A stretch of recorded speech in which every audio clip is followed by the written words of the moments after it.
Have your sports curiosity cured.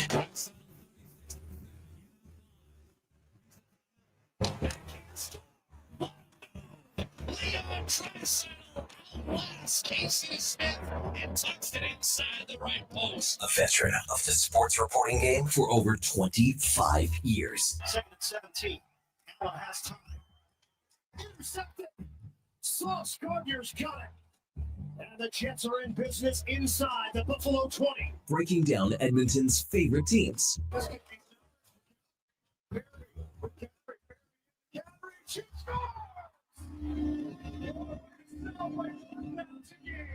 This is Sports 1440 and the Kevin Karius Show.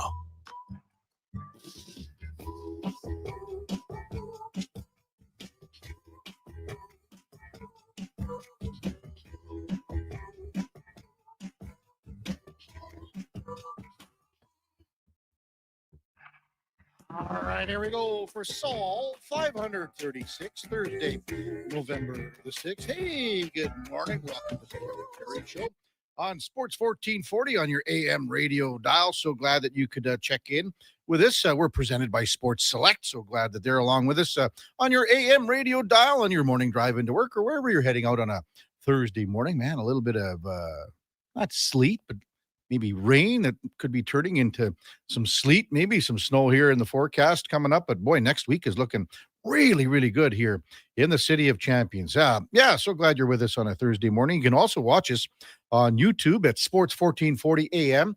Drop us a like, even a subscription. We would be just tickly boo with that. We're also on X, Facebook, and Instagram. As always, we're streaming on the iHeart Radio app, TuneIn app, even on sports1440.ca. So many, many platforms to find us and find the show. And if you miss any part of any show, well, you can catch up by searching it.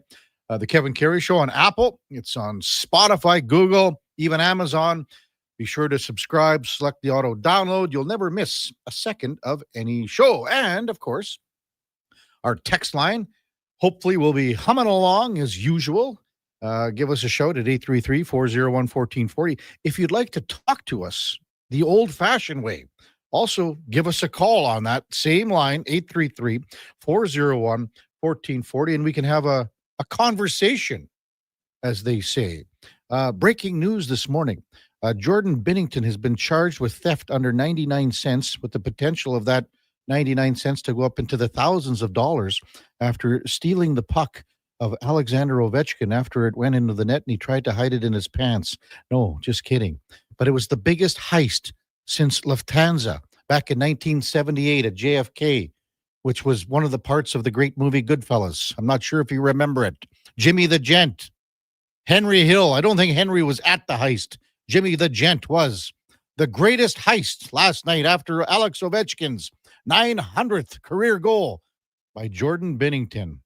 Man, I think it's just so comical. People are thinking that he was really trying to steal this puck. I think he's laughing at everyone today, Binnington.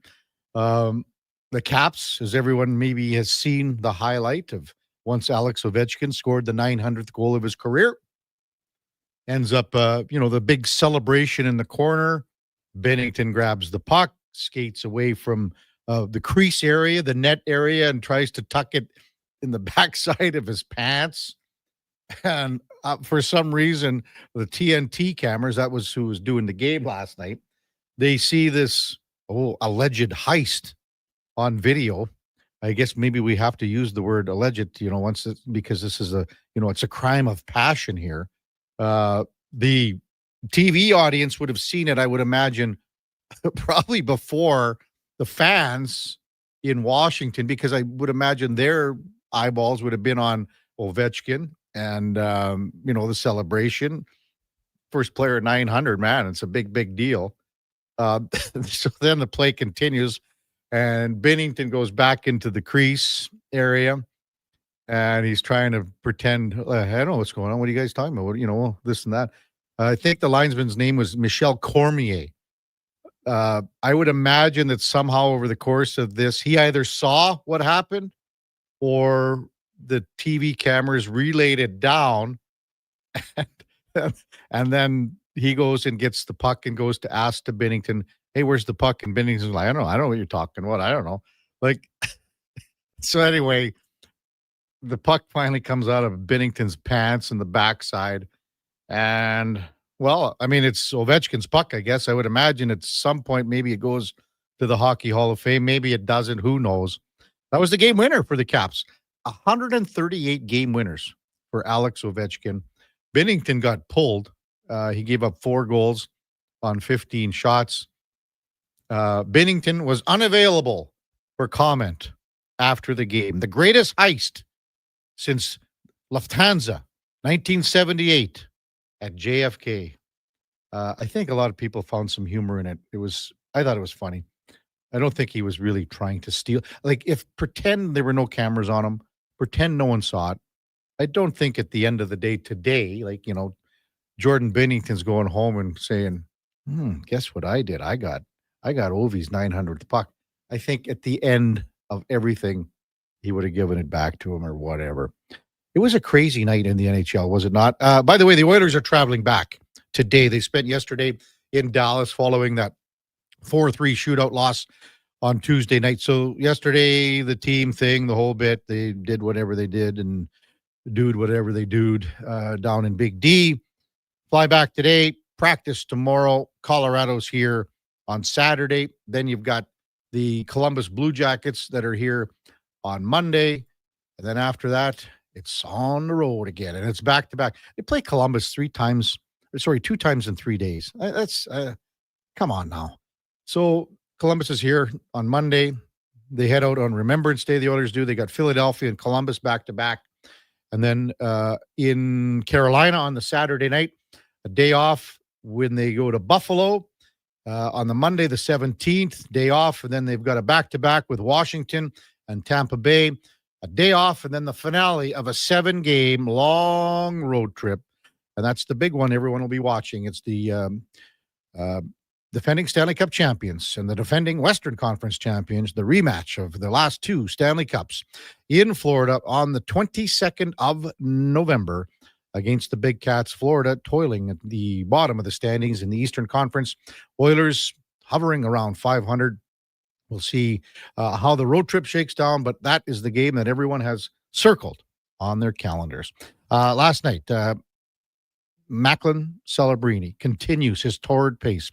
First teenager since Sid Crosby almost 20 years ago to reach the 20-point plateau as a teenager.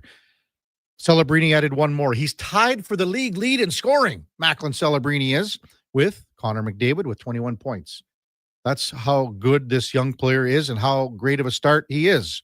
How great of a start that he's off to right now. Nazem Kadri played his 1,000th game for the Calgary Flames last night. They took it to Columbus, and he also scored a goal in his 1,000th game. It's just the second Flame to do it, to score a goal in his 1,000th game. Do you know the other one? Not exactly a big heralded player, actually a former Edmonton Oiler as well. Have to mention the Oil Kings last night, beat Red Deer by a score of 7-3. Hey, let's welcome in Donovan Paulson. First time this week, Donnie P has not been smoking hot on the pre and post game show. So Wednesday night was something where Donnie, I'm sure you just relaxed a little bit. Is that what you did last night, Donnie?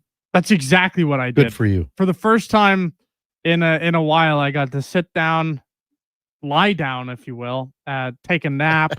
I got to have a nice little afternoon to myself. And oh boy, did I ever use it wisely. Like what? What do you mean wisely? Well, a little bit of a nap, which I desperately needed. And then, you know what? I sat down on the couch, watched some sports, obviously. Yep. And then I decided to turn the old Xbox on and have a little little bit of gaming. I didn't know you were a gamer, Donnie. Not a dramatically big gamer. What's your favorite game or whatever? You know what? You can never go wrong with a good old shooter like a Call of Duty. Really? A Battlefield. I bought an Atari once, Donnie, back in 1978. You know what that is? I do. Yeah. Cost $400 back then. I didn't know it was that much. That much? I Oh know, my God. $400 an Atari. So, well, I'm glad you recharged your batteries a little bit. So, did you see the biggest heist since Lufthansa in '78 with Jordan Binnington? I did. Yeah. I know a lot of people got offended by that. He's just having some fun, man. Now, I don't know if he was trying to steal it or if he was just trying to get, like, you know, the funny ha ha ha, I just rubbed it all over my ass type deal. But that was more the vibe that I got from it, where it was just haha, now you have to, you know, your 900th goal puck's forever going to be tainted by my cheeks. But it never got down there. It's by his hip. It's in there. It's like, come on now. I don't know. If it's Jordan Binnington, that wouldn't surprise me. Because he's that type of guy. He's having some fun. Imagine the conversation with the linesman, saying, hey, I know you've got the puck. We know it's on tape. We've got the cameras caught you, it's the proverbial, the kid got with his hand caught in the cookie jar here. Michel Cormier, he's going, give me that puck. Binzy, come on, Binzy. Give me that puck. Could you imagine trying to tell an NHL player, professional athlete, nonetheless, can you take that puck out of your ass for a second? Jordan says, text in 833-401-1440. He probably had a few extras in there. He made the swap. Check out eBay today. Do you imagine if this was all premeditated and he had another puck in there waiting for Ovi? And then this is what they would call not the greatest heist, but the old switcheroo when it comes to heists. This would be, I guess, like, I guess that was in Ocean's 12, Joshy boy. Let's bring in Josh Fenwick. Ocean's 12 or whatever it was when they swapped the egg, but that was, what do you call it?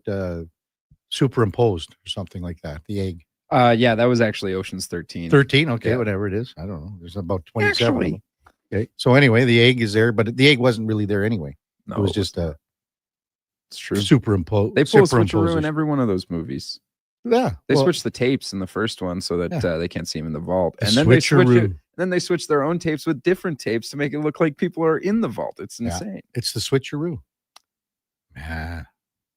Back in 1972, I believe Pat White was a defenseman when Paul Henderson scored the goal, and no one knew where the puck went. And I think White had it on his mantle somewhere in his cottage in Ontario, and people still don't know if that's the right puck. That's a true story. Veteran move right there. Yes. No one knows where that puck is. Savvy. Yeah. Anyway, celebrating gets up to 21 points, tied with McDavid. Phenomenal year. I mean, he is putting himself in the conversation and more to be on the Canadian Olympic team. He might not be a starter, but maybe he's there. And now you look to bring in a guy like that, and 4 years down the road, he's one of your real true players that are, contributing and things like that. 833-401-1440. Man, we got a jam-packed show today. Matt Devlin, Toronto Raptors play-by-play man, will join us to lead things off. Raptors with a win the other night, 4-4. Last night in the NBA, and I didn't know this, neither did our resident NBA expert, Josh Fenwick. Luka Doncic became the first player in LA Lakers history with 35-plus points, 10-plus assists, and 5 steals. We both said, well, Magic Johnson had to have done that. No. Luka Doncic, first time. Lakers beat the Spurs 118-116. The final 1.2 seconds of the game took 4 days, 7 hours, and 37 minutes.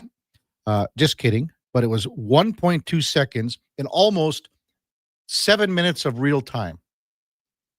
Like, you want to try to... your viewing audience, I would imagine people in the stands, you want to try to get them to zone out, leave the game, maybe even switch the channel, be disinterested. I would imagine that's the way you would go. 7 minutes for 1.2 seconds. Yikes.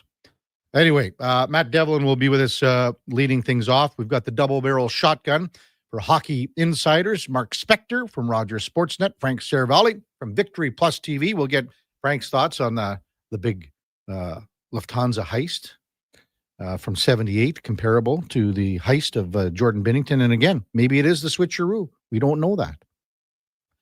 Mark Killam was trying to get into our studio for 9 o'clock. Just too many things going on today, but he's going to do the old video link interview coming up at 9. So we will check in with the Edmonton Elks Double E head coach Mark Killam to get a final wrap on this season, how he thought the team maybe grew, where they are going for next season. I've gone on record already saying that I believe that the Double E will host a playoff game next year. But there's a lot of work to do. The foundation is there. They have to figure things out at quarterback, what they're doing, but the foundation is there. We've got Andrew Mason from Denver Sports 104.3 The Fan coming up at 10 o'clock. It is the Thursday night football with the Las Vegas Raiders in Denver to play the Broncos. Donnie and I will have to do our picks, or just pick, I guess, for that one. We'll figure out the other ones on tomorrow's show with Eddie. And then Carolyn O'Dwyer, Pandas Volleyball, back on home court finally. The number one ranked team in the nation. Carolyn will be by at 10:20. When we come back, Matt Devlin, Raptors play-by-play man. It's the Kevin Karius Show with Donovan Paulson and also Josh Fenwick. We're on Sports 1440 AM radio, other places as well, but we're presented by Sports Select. We're also streaming live on YouTube, X, Facebook, and Instagram. I'm Grant Fedork from Leading Edge Physiotherapy, and people who suffer brain fog might think it's just going to be part of their life. But listen, I've seen a 38-year-old man managing a concussion read her kid a bedtime story without losing the plot, all because of cognitive rehab that rewires the brain like a GPS reboot. Your brain isn't broken, it's buffering. One missed beat in focus, memory, or balance snowballs into frustration, falls, or forgotten keys. Stroke, concussion, long COVID, even aging can all lead to brain fog. Cognitive rehab works. Check us out at leadingedgephysio.com before your next "where'd I put my phone" moment. Hi, Mike here from Northgate Chevrolet Buick GMC. Snow, colder weather, shorter days. November is officially here. But it doesn't all have to be bad news. If you're thinking about a new or used vehicle, now is the time. Massive savings, 0% financing, and don't forget tires at cost. Yes, that's right. We sell winter tires at cost. There's lots to celebrate in November. And as always, we'd like to thank all of those who have fought and served for our country. Stop in and see us today, 13215 97th Street, or visit us online at northgategm.com. You're in Northgate country. Weekly NFL giveaways, drink specials, huge screen TVs. The hits keep coming at First Round, Edmonton's NFL headquarters. Watch NFL football at First Round, and you could win a trip to your favorite NFL city for a regular season game next season. Catch NFL action Thursday nights, all day Sunday, starting with the Pro Bowl brunch from 10:30 to 2. Then Monday night with half-price boneless wings after 6 p.m. First Round, burgers, beer, sports. Downtown and Bourbon Street, West Edmonton Mall. 24 hours a day, 7 days a week. Edmonton sports fans stay informed with Sports 1440. Stream us. Listen to us on the AM dial. However you consume this radio station, thanks for listening.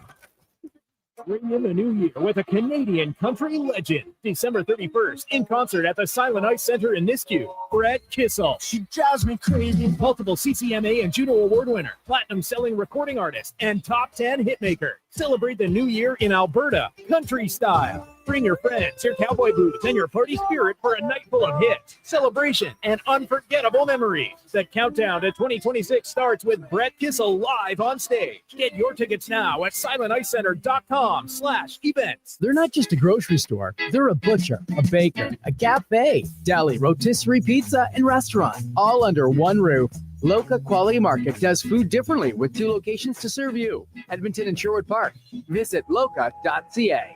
The job won't wait. Why should you? At AWS Welding Supplies and Repairs, conveniently located in Nisku, we've got everything you need to get it done. From product sales to servicing and calibrating machines, we're your one-stop shop. We're a proud, locally owned and operated business, committed to serving our community with a proven track record of customer service. Don't let a broken tool slow you down. We offer fast repairs and free same-day delivery of in-stock items to Leduc, Nisku, and South Edmonton. AWS Welding. We make it happen. Heard of Uline? You know, the have-it-all in stock, ready to deliver shipping and industrial supply specialists. The company that does things for you that are unheard of, like keeping 41,000 items in stock in our own warehouses. With customer service reps on the line to get you what you need when you need it 24/7, 365 every time. Maybe you heard it here first. Want to hear more? Visit uline.ca. ULINE, your shipping and industrial supply specialists.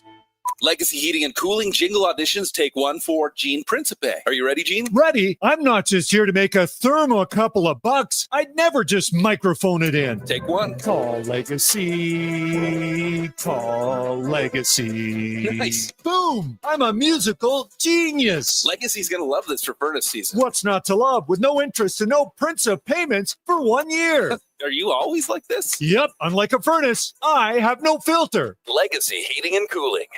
Hey there, this is your wake-up call. It's time to change to your winter tires. Unless you want to be sliding and swerving around icy roads like you're some kind of dummy, head to Big Toy Shop and get it done right for a great price. We won't lie to you, inflate your bill, or waste your time. Time to change your tires. Big Toy Shop, 8315 Argyle Road. 780-298-2797.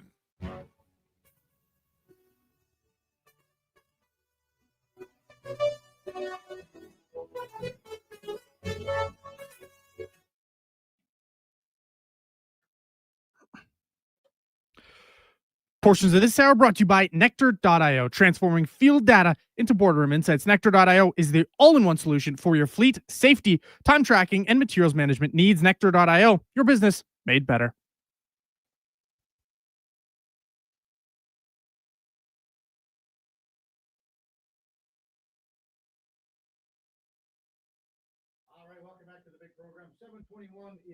Edmonton, and time now for the basketball report, brought to you by Fountain Tire. Hey, quick heads up, it's tire changeover time, and right now at Fountain Tire, you can save up to 15% on select tires. It's a perfect excuse to get road ready and save a little cash. Check them out at fountaintire.com as we welcome back Matt Devlin, Toronto Raptors play-by-play man, to the show. Good morning, Matt. You're with Kevin Karius once again. Thanks for jumping on Sports 1440 this morning. Really appreciate it. My pleasure, Kev. How you been? Been good. And I remember it was about the first time you were on, Matt, and we talked about you doing play-by-play for the Jays down in Tampa when you were doing a few games down there. So I just wanted to maybe get your thoughts on what an incredible run that the Jays had and what it was like for you to kind of watch that with, also like a vested interest because you were part of the team doing a lot of games. Well, I think very much like back in 2019, when there's one professional sports team in a league, it really captures the heart and the imagination of an entire country, right, Kevin? And we saw that in 2019. We saw that this year with the Blue Jays. And when we were out on the road, the game would end, the Raptor game would end, and everybody would be huddled up, at an iPad, even on the plane, watching before we took off, watching the next pitch. Because, postseason baseball, unlike any part of the regular season, you truly are invested in every single pitch because every single pitch matters. And it was a tremendous run for them, and congratulations to Mark Shapiro and Ross Atkins and John Schneider, all their players, because I really do think that everybody was invested. And interestingly enough, too, when we were in the U.S., Dallas, San Antonio, and we'd gather, at a local restaurant or bar to watch, everybody that I gave, they were like, "Go Jays, go!" So that was a lot of fun.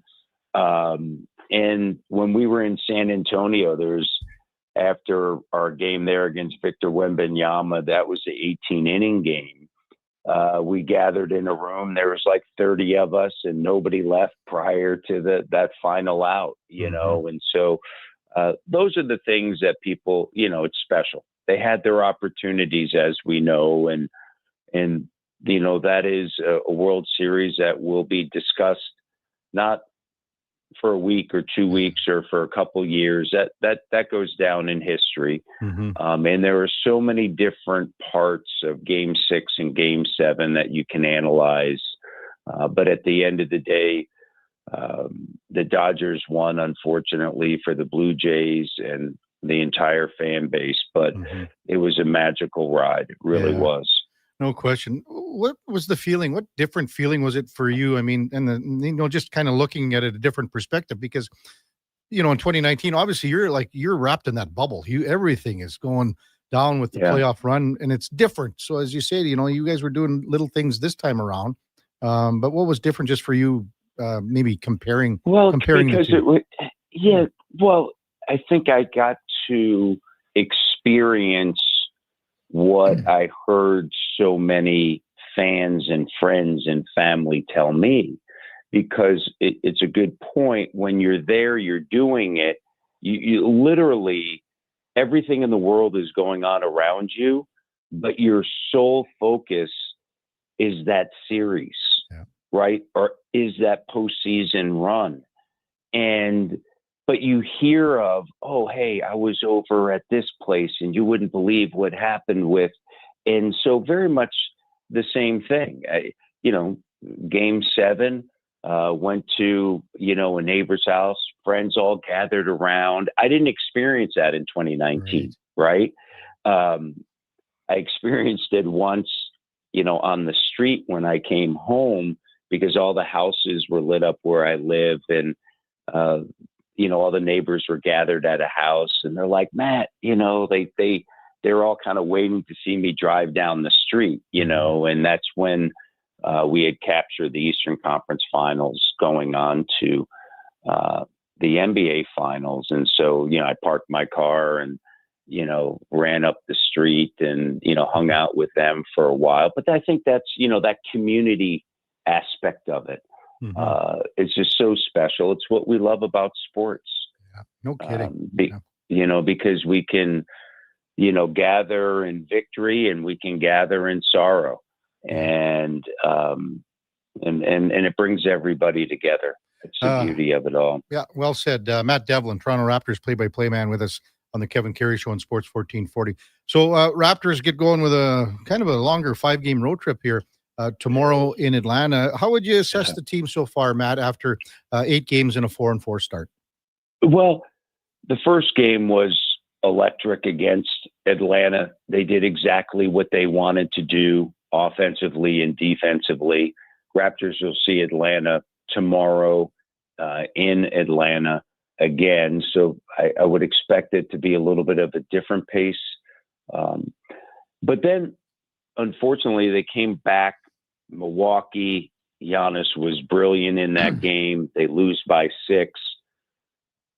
And they got into a 4-game losing skid. And, credit Darko Rajakovic, the players, they made some adjustments defensively. Look, half of the NBA now is picking up full court, doing a lot of different things defensively, and teams are prepared for that. And so you can't always throw, as we know, using a baseball analogy, you can't always throw a fastball, right? Every now and again, you got to throw an off-speed pitch. And so the other night, the Raptors against Milwaukee, seeing them again, did a great job. They've adjusted over their last 3 games, their defense with their starting group, as far as the pressure and the aggression that they're using. Jakob Poeltl came back. He was solid. That was important. You're getting 3 unbelievable performances night in and night out from Brandon Ingram, Scotty Barnes, and RJ Barrett. Raptors are the only team in the NBA average with 3 players that average over 20 points. So, and they're shooting the 3 ball at a high rate for the first time in, 5 years. Now they're not taking enough of them. That will come around. They are getting bench productivity. Bench has been a little bit of a blender. That's something that Darko has said, hey, I'm going to continue to try out different combinations, right? We have depth for the first time in a long while. So it's going to be a situation that continues to evolve. They're 4-4. If you had told me after the first 8 games you're going to be 4-4, I think everybody would say, okay, that's a solid start. However, there were 3 games in particular that really were a little bit of a cause of concern. The Raptors since then have made the necessary adjustments, and this group is playing together for the first time, and Jakob just got back. So now you need to see Emmanuel quickly do a better job catch and shoot threes. The bench, Sandro Mamukelashvili, a tremendous offseason signing by Bobby Webster. And then the comfort of Jacoby Walter, Grady Dick, of coming back off of the bench because they, last season, Grady started 54 games and Jacoby started 18. So, and their minutes are going to be a little bit more limited, because the expectation is different. Yeah. And let me just add this, though, as well. Colin Murray Boyles is NBA ready. He's the 9th overall selection. Did a great job in 3 games in which he started for Jakob Poeltl as an undersized big. He's going to be a special player. And he has guarded already Giannis, Kevin Durant, Evan Mobley. Like, he has gone through the litany of all NBA players, and he has stood, the challenge. And he's only 20 years of age, and I'm really excited to see his growth. Matt Devlin with us on Sports 1440. Scotty Barnes maybe banged up his thumb the other night against Milwaukee. All good there, Matt? Yeah, all good there. Fortunately, because as we know, the one thing that can derail any season are injuries, and fortunately, everything is fine. And the impressive thing about Scotty is that, he's a player that can play at both ends. And, and that's something that we're seeing right now with him. He's top 10 in the league in blocks, steals, and deflections to start the year. And that's not speaking to what he's doing offensively. And offensively, he didn't attempt a 3-point shot on opening night. And since that time, he has. And what he has done is shoot it at a high rate. In part because he's not putting the ball on the floor and trying to shoot it. He's not trying to do different things with it. It's a catch and shoot 3 with his feet set, or it's a, tempo, you walk into the shot 3. And I think that that's really something that has led to his efficiency with that shot. We had Paul Sir on yesterday, Matt, and he does such a good job for us here on Sports 1440 with the basketball show. Now Hoop City starts on Saturday. I asked him about RJ Barrett, and more specifically about his leadership and if he sees something evolving there. So with you so close to the team, have you seen that since his arrival in Toronto and where he is now compared to, where he started, that leadership role that's so important? Yeah. I think the thing with RJ, and I've known RJ a long time because he grew up here in Mississauga and would come to games. And I remember meeting him when he was, a young kid, and Rowan would bring him out, and just to see him grow as a player person, he's just an impressive young man. And I made this comment the other night on the air. In New York, he was asked to do certain things, and he did them. As a 19-year-old coming in, he's now 25 years of age. His game that he plays in Toronto is different from New York because that's what is being asked of him. So he can adapt. And he loves being a Toronto Raptor. It's his team he grew up with.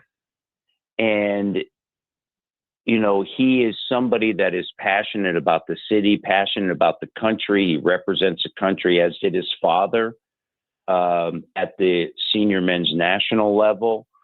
And so I think people see that. right? And when I say people, I think other players see that. The organization sees that. And there was a situation the other night, Colin Murray Boyles, a rookie, got into, he committed a foul against Giannis. And there's a timeout called. CMB, Colin Murray Boyles is walking off the floor, and immediately you see, to your question, immediately you see RJ coming to CMB, talking about how to guard, Giannis, what you want to do as far as getting your body in front, your shoulders square. And then you also saw Scotty come over. And remember, CMB's a 20-year-old rookie, Scotty's 24. And RJ's 25, but that's what you want to see. RJ's games continuing to evolve. He's doing what is asked of him, and I think, it's something that I'm a huge RJ fan. I really am. And Jamal Shed said this the other day. And what does this say about a play? It's like we don't have to run a play for RJ, right? Within the context and the flow of the offense, he's getting his shots and it's extremely efficient, right? So that there are going to be times you're going to dial one up for Brandon Ingram, you're going to dial one up for Scotty, but his ability to read the situation, react to the situation is just so impressive. And I'm really happy for him that he's gotten off to this start. Matt Devlin with us on Sports 1440, Raptors play-by-play man. We've had several NBA insiders on the show, Matt, in the last month or so. And one subject that gets brought up with the Raptors is size, it seems. And I always go, you can play bigger than what you are, and I think at times you might see that with the Raptors. Where do you come on that about the size of the team? Is that something that maybe Bobby Webster has to address as the season progresses too? Well, certainly when the Raptors took on, Kevin, the Houston Rockets, that was, apparent. They, I think it was like 2 of their first 4 games, they saw 2 of the biggest teams in the NBA. And Houston plays completely different from a lot of teams when they go big, as you would expect. They mix in a ton of zone. They're not going to be running up and down the court. But that is something, when you look at it, you have size with Scotty and BI length, and you have RJ at 6'7", and, Grady Dick as well. Mamu comes off. You have 1 7-footer. You have Mamu coming off the bench as an undersized big, but he can stretch the floor. And so it's going to be interesting to see how the season progresses in that realm. Not everybody, has a roster that's like Houston, right? Where they're just big. They can bring 7-footers after another 7-footer, right? And some of that is interesting because you've seen the league, go small at times and use the speed, but ultimately championship teams, and it doesn't matter the sport. We saw it in 2019. You saw it last year with Oklahoma City. The reality of that is that do you have the ability to play multiple ways? During the regular season, you can play your way and you're going to win. But when the playoffs start to happen, you see it in hockey, right? Can you play a certain style that's going to get you? And the great teams can beat you the way they want to beat you, and they can beat you the way that you wanted to beat them, right? And so I think that's something that's evolving around the league with a lot of different teams. But having the ability to do both is important. Denver, for instance, with Jokic and now Valanciunas, they've talked about using both of them on the court at the same time. They'd have to do more zone. We saw briefly Mamu as well as Jakob on the court at the same time, with Mamu obviously spacing it out because Jakob doesn't shoot the 3. So that's just something that's going to play itself out. And it's also going to be something based upon the opponent, that the Raptors are facing. Well, hey, Matt, thanks so much for doing this. Get ready for this bit of a road trip for you. 3-2 would be awesome, wouldn't it? Yes, it certainly would be. And, I was talking to Jack the other day, and I can't remember the last time I went on a 5-game Eastern Conference road trip. Typically 5 games are, you go out west, but Raptors start off in Atlanta, then a back-to-back in Philly, then Brooklyn, then Cleveland, then Indiana. And the Raptors are just coming off their longest homestand of 2 games this season. So it's been a lot of time on the road early, but, those things can help galvanize the team. And, you're taking on an Atlanta team that certainly they're going to want revenge. Phillies dropped 2 games in a row, a heartbreaking loss to Chicago, and then last night Donovan Mitchell had 46 points. But this is a different Philly team that the Raptors will see on Saturday. Brooklyn, they're all about the 2026 NBA draft. And then you're going to see Cleveland. And the last time they faced Cleveland didn't have Donovan Mitchell, didn't have Darius Garland. So it's going to be a different sort of night. And then you're going to face, unfortunately for Indiana, an injury-riddled team.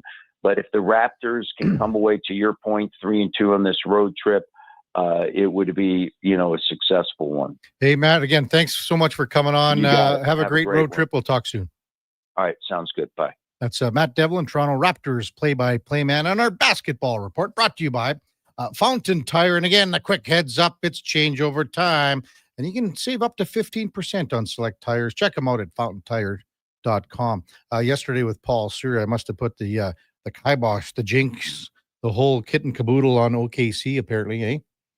Will they ever lose again? We will never lose again. The old Shoresy line, and what was it, 121-119 to Portland. So that was the first loss of the season for OKC Thunder. So much for that 24-0 start to begin the season. When we come back, we'll get to some of your texts. We'll talk a little maybe CFL playoffs. We've got BC and Saskatchewan getting closer. Hopefully, I haven't checked if it's a total sellout yet at Mosaic Stadium in Saskatchewan, in Regina. But last reports, it was getting pretty darn close. And then Montreal and Hamilton, news out of Ottawa. Ryan Dinwiddie moves over from the Argos to coach Ottawa. Also the GM there as well. So he's got a lot on his plate to start things off. That's all straight ahead on the Kevin Carey Show with Donnie P, Josh Fenwick on Sports 1440, presented by Sports Select. We're streaming on YouTube, X, Facebook, and Instagram.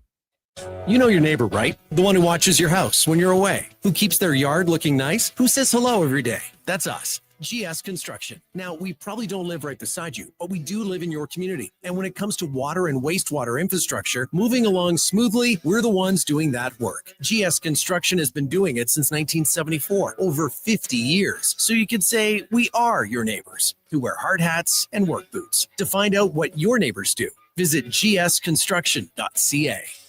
Michelle and Colette are sisters. Sisters who don't agree on much, especially when it comes to which hockey team is the best. Edmonton is the best, baby. Vancouver's #1. Even when it comes to meat snacks from Wilhawks. I love the Herrenschwiener. The ham sausage rules. But they will agree Wilhawk beef jerky is the best. it might just be the only thing Alberta hockey fans can agree on. Others can try to imitate, but no one can duplicate Wilhawk beef jerky. Only available in Leduc. Get yours today, because you don't win friends with salad. At Fountain Tire, get up to 15% off select tires, up to $125 off a set of 4 select Goodyear tires, and $50 off a $150 service until December 13th. Restrictions apply. Book today. Fountain Tire. We're on this road together, Canada. Getting in on the sports action you want is as easy as playing at sportselect.com. Simply make your picks online, generate your QR code, and lock in your bet at your local Lotto Spot retailer. Then sit back, watch the game, grip your chair, and high-five anyone nearby. Every bet is 100% legal with the chance of winning cash in hand. Sports Select. When you're ready to play, bet on the original. Must be 18 plus to play. Play responsibly. You matter. Your mental health matters, and you're braver than you think. Not Alone is an organization focused on creating a space of acceptance and support through tough, meaningful conversation. My name is Tyler Smith, and you are never alone. NotAloneCo.com. It's okay to not be okay. This is Hoop City with Paul Sir on Sports 1440. They do have a timeout. Decide not to use it. Curry, way downtown. Bang! Bang! Oh, what a shot from Curry! We did it! Here's your host, Paul Sir.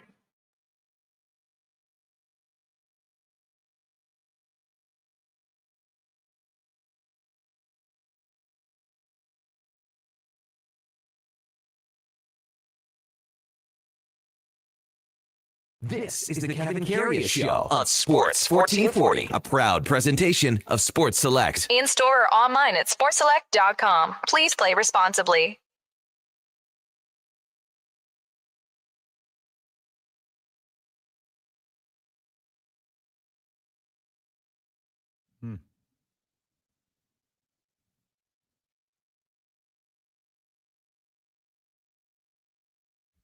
Join the Cowboys in 2024.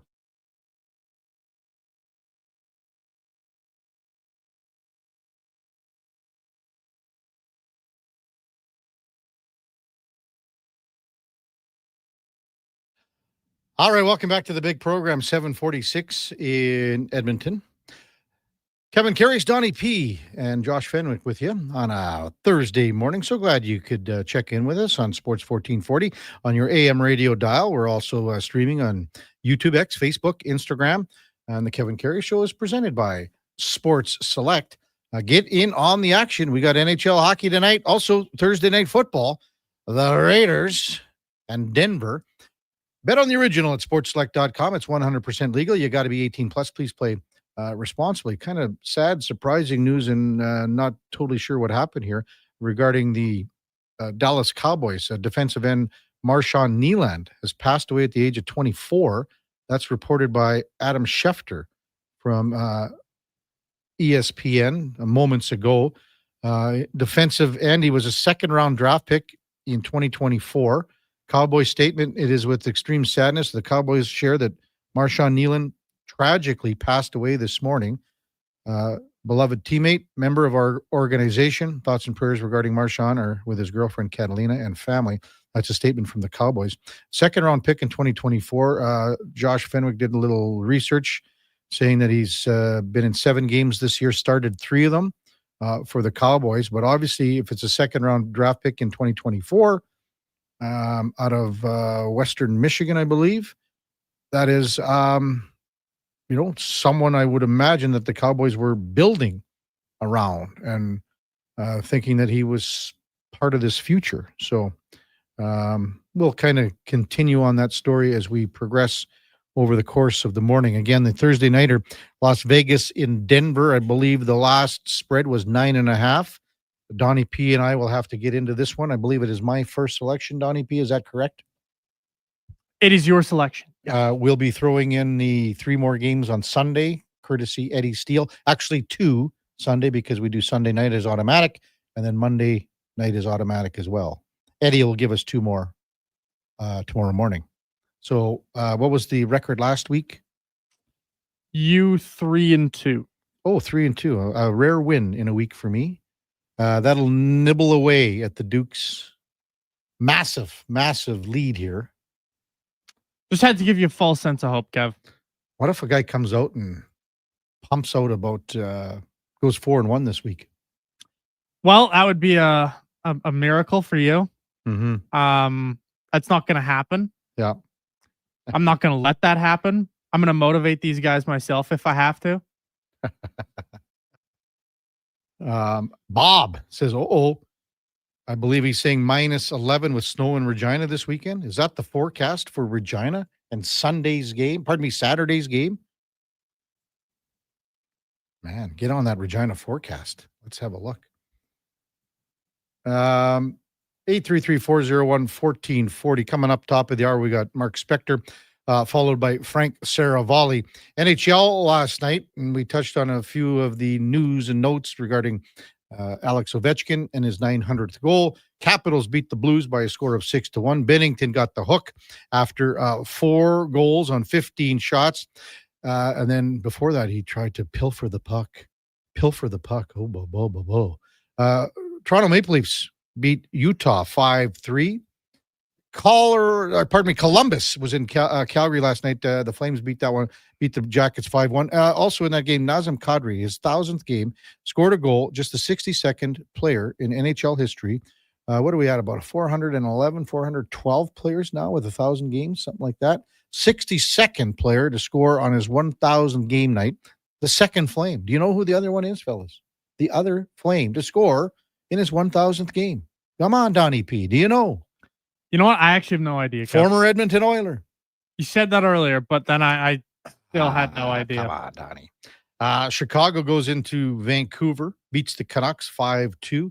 Connor Bedard had a goal. I think it was an empty netter, but he scores in basically his hometown. And then the Sharks, oh boy, 6-1 win in Seattle to beat the Kraken, celebrating with 3 points. He's got 21 on the year. Askarov had 28 saves. San Jose's won 4 of 6. And all of a sudden, making a move in the old Western Conference standings. Wow, I'm just kidding, but they got 13 points. They're 3 behind the Oilers. They're 5, 6, and 3. Boy, some of these young teams are getting it done. Tom says Milan Lucic. No, it is not. Milan Lucic. Slurpee Sean. Morning, fellas. I traded Adunze, A.J. Brown, Javonte Williams for T. Higgins, and Bijan Robinson. The winner, is it a win or a loss? Ooh. Well, I mean, it's funny. Like A.J. Brown's having a down year. Williams is having a good year. Wasn't great last week. You're getting the best player in the draft, or in the trade. You're getting Bijan.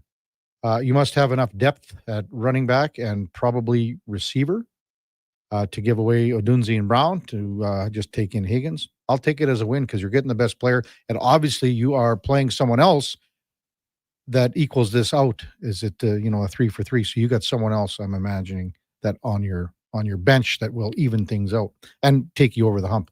Chomsker's got it. Martin Jelena. That wouldn't have been my guess. I knew it wouldn't have been Curtis Glencross, but I just couldn't get him out of my head. You thought, well, Curtis, I don't think Curtis was at I think he was probably 7. Marty Jelena was here in 1990 with the Stanley Cup team, part of the kid line. You remember who else was on the kid line? Adam Grave. Hey! And I forgot the other one. Former number 1 pick overall, Joe Murphy. And that was, they picked up pieces from Detroit. And that was one of the reasons they had that youthful injection of that line in 1990. And they were a big part of the Oilers' 5th Stanley Cup. It was just one of those because, obviously Wayne Gretzky had gone. It was Mark Messier's team. And Messier they still had some veteran guys, obviously with Kevin Lowe and Yari Curry and Glenn Anderson, guys like that. But this kid line injected a lot of youth into the team that needed something there because, after the Gretzky trade, there was a void. They were missing something. Rob goes, yes, Martin Jelena. CFL playoffs. I haven't checked the forecast for Regina. Did any of you guys? Did you check it? What is it, Joshy, for Saturday's game? The Rough Riders. And that game is at 4:30 Mountain Time. I believe that's, the time change now, so. It'll be dark. It'll be, yeah. I mean, why, again, move the game up. The forecast for Saturday in Regina is -4 and sunny. Tomorrow, however, it just changed. It was supposed to be -11. It's a high of 1 degree Celsius with a 60% chance of light snow. And that's on Saturday? That's tomorrow. Saturday is a high of -4, but sunny. The problem is, again, with kickoff, it's going to be dark. It'll be probably leaning more towards what? -8, 9, somewhere in there. I think if the low is -4, that with no sun, I imagine it'll be around like -11. Everyone talks about this stuff in CFL. There's talk, and I don't think anything official yet, that the CFL is moving up the season even more next year. I disagree with that. You're going head to head with the Stanley Cup playoffs now for another extra 7-10 days. You see what the attendance is early on in the CFL. I think it's a mistake, especially if you think you got Edmonton, Winnipeg is going to be in it. who knows with the other markets? You've got 2 there already. Somehow maybe down the road, Vancouver sneaks in here. You got too many markets that are too, and again, like Toronto, think about it. No one's going to be going. You think people are going to go to the Argos games? The Leafs on a playoff? Come on, stop it. Top of the hour, we got Mark Spector from Rogers Sportsnet. Frank Saravalli from Victory Plus TV will follow. Mark Killam will check in. Double E head coach will get his thoughts and put a bow on this 2025 season, a 7-11 mark for the Double E.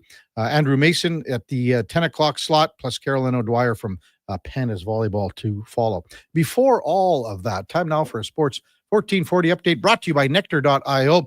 Transforming field data into boardroom insights. Nectar.io is the all-in-one solution for your fleet, safety, time tracking, and materials management needs. Nectar.io, your business made better. Here is Donnie P. This is a Sports 1440 update. NHL action from last night. The Caps took down the Blues 6-1 after Alex Ovechkin scored career goal number 900. The Leafs edged out the Mammoth 5-3. The Flames beat the Jackets 5-1 after Nazem Kadri's 1,000th career game. The Hawks won over the Canucks, and the Sharks beat up on the Kraken 6-1. On the hardcourt, the Thunder, they handed their first loss of the season in Portland, 121-119. The Lakers edged out the Spurs 118-116. The Nuggets topped the Heat, and the Mavs, they fell to the Rockets. Coming up on Sports 1440, we've got Mark Spector right after the break. I'm Donovan Paulson. That's your Sports 1440 update. Sports 1440 in West Edmonton Mall and Wetaskiwin. CKJR is a Stingray radio station. Download the free radio player app and listen wherever you go. Wing Wednesday at First Round. Whether you're coming for the first round, the last round, or a few rounds in between, they've got you covered with half-price wings every Wednesday night. Half-price wings. Over 35 delicious flavors like Cajun salt and pepper, maple bacon, and Inferno wings. Now half price every Wednesday night. Wash them down with a cold pint of Canadian or Coors Light for only $5.75. Half price Wing Wednesdays at First Round in West Ed and now downtown. First Round, burgers, beer, sports. Is your company drowning in paperwork and administrative tasks? Do you need more data to make better decisions? Nectar.io is your company's all-in-one solution for fleet and materials management, safety, time cards, and GIS-based project management. Now is the time to capture and transform field, site, and shop data into boardroom-level business intelligence, all with one login. Visit Nectar.io to book a demo today. Nectar.io, your business made better. The future of female hockey is here. It's season 2 of the Female Super League, the first ever female-only independent hockey division in Western Canada, with teams from British Columbia, Alberta, Saskatchewan, and Manitoba. Featuring 16U, 14U, and 12U divisions, the FSL brings showcase weekends packed with thrilling games, and our 14U and 16U have been pioneering the advanced body checking rule, empowering young players. The Female Super League, where the best in female hockey takes center ice. Details at femalesuperleague.com. You wanted local sports on weekends. Saturday mornings at 9, check out the Saturday Sports Setup, where we'll tee up what's happening on the weekend sports scene. Tune in Saturday morning at 9 on Sports 1440. Seriously, another door knocker? I really want to go solar, but these high-pressure tactics are exhausting. And their prices are unbelievable. Before we do anything, let's call Great Canadian Solar. There's a better way to go solar. Great Canadian Solar provides honest advice and fair pricing to save you from overpaying. They're easy to deal with and will never put pressure on you to buy. As a trusted local business for over 15 years, Great Canadian Solar will support you in your solar journey. Visit GreatCanadianSolar.com and call today to get started. At JackpotCity.net, you can do amazing things with just one casino chip. Discover a world of incredible casino games with over 500 high-quality online slot games, including the world-renowned progressive jackpot slot Mega Moolah. Play for free at JackpotCity.net and get treated as a VIP 24/7. So visit JackpotCity.net today on your tablet, laptop, or mobile. Jackpot City, a whole world of casino games. 18 plus. Please play responsibly. This is not a gambling website. Watch out. they're back. I don't know why you treat me like the worst moving company in the region. Get ready for a new season of the homegrown Crave original, The Office Movers. All right, should we roll? The hilarious hit series from creators Jay and Trey Richards. We're building, we're elevating, we're moving up. New space, new contract. You guys need to go. The client is freaking out. Where is the elevator? It's busted. The Office Movers. New season Friday, November 7th. Only on Crave. Proudly Canadian. Subscribe now at crave.ca.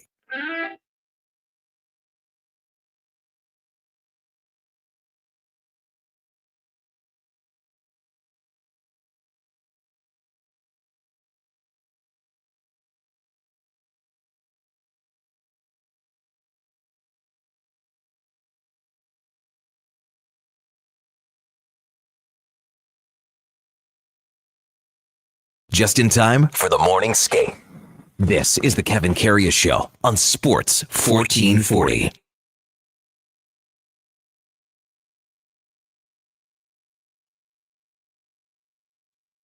Welcome back to the big program, 8 o'clock in Edmonton.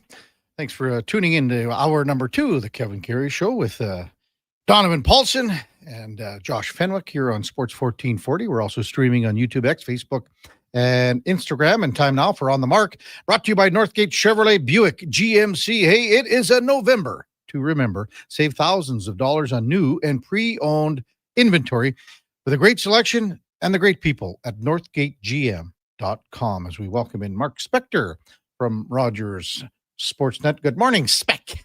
Beautiful day, baby. Gonna get some snow today, looks like. Wow, no, we're not talking feet here. Let's hope so. How about a couple of feet? Why? No, it's not going to be. It'll be like a slurry. How's that sound? Wait, what do you want? You want snow at the cabin already, or what? Well, that's some snow. Let's go, man. How many winters have we had in a row with like not enough snow? Ski hills need it. Lakes need it. Let's go. No, I like it. Like even next week, it's going to be great for the Remembrance Day ceremonies. Looking good early week. Guy can even get a late round in at Terra Pines if you want. Will you give up on golf and find a winter sport? No, Spec. We have the Laurier Heights Terra Pines Open. If you want to come in it's in November. Oh, yeah. Is that something you might be interested in? I think I'm busy. When is it? No way, man. No way. It's a lot of fun. You know, you go out, you make sure you're well hydrated, and you got, something nice and warm to drink, like a cider, Yeah. And you got the cart, and there's a few holes where you can pound it out there, and it's like a tin cup, How far can I hit this 7-iron, right? Well, it's still going. It's still going, Spec. So who all takes part in this Laurier Heights Open? It's an open. It's just like the U.S. Open. Anyone, you got to qualify, of course, but do you have to live in Laurier Heights or have lived in Laurier Heights? You're a former Laurier Heightsman. Yeah, I am. You could get Stauffer. You could get Kearney. Yeah. I think there's quite a few others that are in the neighborhood. I think like Matthias Janmark's in there. He'd probably want to play. Yeah. Connor's in the area. Connor Nuge is in the area. Nuge is in Laurier Heights, I think. Yes, for sure he is. Yeah. See? You think those guys are going to want to play in your tournament? Well, they have to qualify first. Imagine them going out for the qualifying round just to get in. To get in. What's it take to qualify for this? Just all you got to do is show up. If you can play goals. 2 legs and 2 arms, or is any combination of 3 good enough? I was kind of making light of the Jordan Binnington thing last night. I think some people are taking it too far and thinking that this guy was going to steal this puck and end up, putting it on eBay or putting on it on his mantle. I just thought it was a funny thing. I don't know where you stand on it. I don't know the answer to this question. How many goals of 900 did Ovechkin score on Binnington? Do we know? No. Probably 7 or 8 over I the do years. know that one goalie, because they had the Bud Light thing, or the Bud No Alcohol thing. Remember that? It was right when he broke the record. Okay. That was the thing where they sent the Bud No Alcohol. That's right. All the goalies that he hadn't scored on. Was that it? They all got a Bud? Yeah, it was in a case and everything. There was some goalie the other day that sent out his picture. Well, I'm Can't sure that remember. Bennington has surrendered surrendered a few over the years. They've both been in the Yeah. league for a long time. Oh, for sure. Come on, the guy's having a laugh. That's what I think. He's not putting it on eBay. He's just having a joke. Like forget about Ovi. He kept every puck along the way, right? Like he wasn't giving them to the team, which is fine. They're his puck. He scored, but he's got more memorabilia than he possibly needs. He makes whatever he makes, $8 million a year. Like spread the love a little bit, man. Chuck one in the stands once in a while just for fun. Yeah. But I mean, if you look at some of the headlines like this, that he's stealing this puck and whatever. We had a texter, how about this, that he had another one in there in his equipment. So he had another one in, and he did the switcheroo. Oh, the old switcheroo. Can you imagine that? Oh my God. It's just his 900th goal. It's not his 1,000th or the record breaker or whatever, man. Give me a break. Oh man, it's good to get you going, Spec. Come on now. Yeah. I don't know what else. How about Macklin Celebrini? Tied for the league. Tied with the league lead. He's tied with Connor McDavid, league lead in scoring. Isn't that something? Eh? He's finding it. So you know what? Like nobody knows more than Oiler fan that all first overall picks aren't made equally, right? You know, some years you get Connor McDavid, some years you get Nail Yakupov. And this guy, Celebrini, like he's starting to look like he was it was a great year for San Jose to pick first. You know, he's a year behind Bedard and he's scoring right with them. And I'm not here to tell you he's better or anything like that. Like time will tell. Yeah. But he's a good one, man. He like the second year in the league, guys find themselves, they have confidence. They show up at camp and go, okay, now I know I belong. I can play in this league. My stuff works in this league. I can produce in this league. And that's what I see in Celebrini as a guy who came out of the summer with, there's no doubts in his mind whether his game is going to work every night in this league. He's piling up points now. It's awesome. Do you think he makes the Olympic team? No. No, you don't think he's even, I think he's in the mix here, Spec, and he might be on the team. He might not play, but I think he might be one of the steers. Okay. So if you're asking me if they bring him along to practice and get the experience, I mean, maybe. I'm not even positive on how many of those guys you're allowed to bring, how that's going to work, but I could see that, I suppose. But if you're asking me if he's going to be part of the 22 player pool that's actually going to play in this thing, I'm going to say no. I'm going to say that he doesn't make that. What's he going to do on that team? Like, he's not going to take on any version of a checking role because that's not his forte. He's young and he's never done that before. Is he good enough to make the top 6 on that team and supplant somebody? I don't think so. So I don't see a place for him yet, right? When he makes that team, eventually it'll be as a top 6 player. He's not a top 6 player in Canada yet. I agree, but I don't see it being a problem if he's forward number 14 or whatever you want to call it. Maybe. I'm not, again, I don't know how many extras you're allowed to bring. A guy better take a look at this roster and see I don't know what the status is of, what if 2 guys get hurt right away? Do you get to fill in with somebody? I don't even know what they're doing on that. Hey, I wanted to kind of go off base here with the Hockey Hall of Fame next week, with the induction ceremony on Monday. I guess it's always the first, or right around Remembrance Day anyway. Yep. It's a hell of a class this year. And I mean, Joe Thornton goes without saying, and Alex McGillney finally, but I wanted to maybe talk about a guy that played here for a little bit, and Duncan Keith, what you thought of him. And, when everyone talks about, the career that he had, but mostly in Chicago, obviously with the Cups and playing with Taves and Kane, he was that quieter guy that was, a big piece of that Chicago Blackhawk puzzle. Oh, for sure. I mean, and like a lead horse defenseman on a 3-time Stanley Cup winner, right? He would have 3 cups, would he not? Yeah. So, right there, you become a very special player. Like I remember I was covering all 3 of those cups, and I get a chance to vote for Conn Smythe, and I believe he won 1. I'm not sure I didn't vote for him all 3 times because his minutes were through the roof. he quarterbacked that team all the way through the playoffs. 2015 is it, Spec? 2015 he won. He won in 2015. Okay. So that's their last cup. I recall voting for him to win it in 13. I believe that Keane won it that year. Mm-hmm.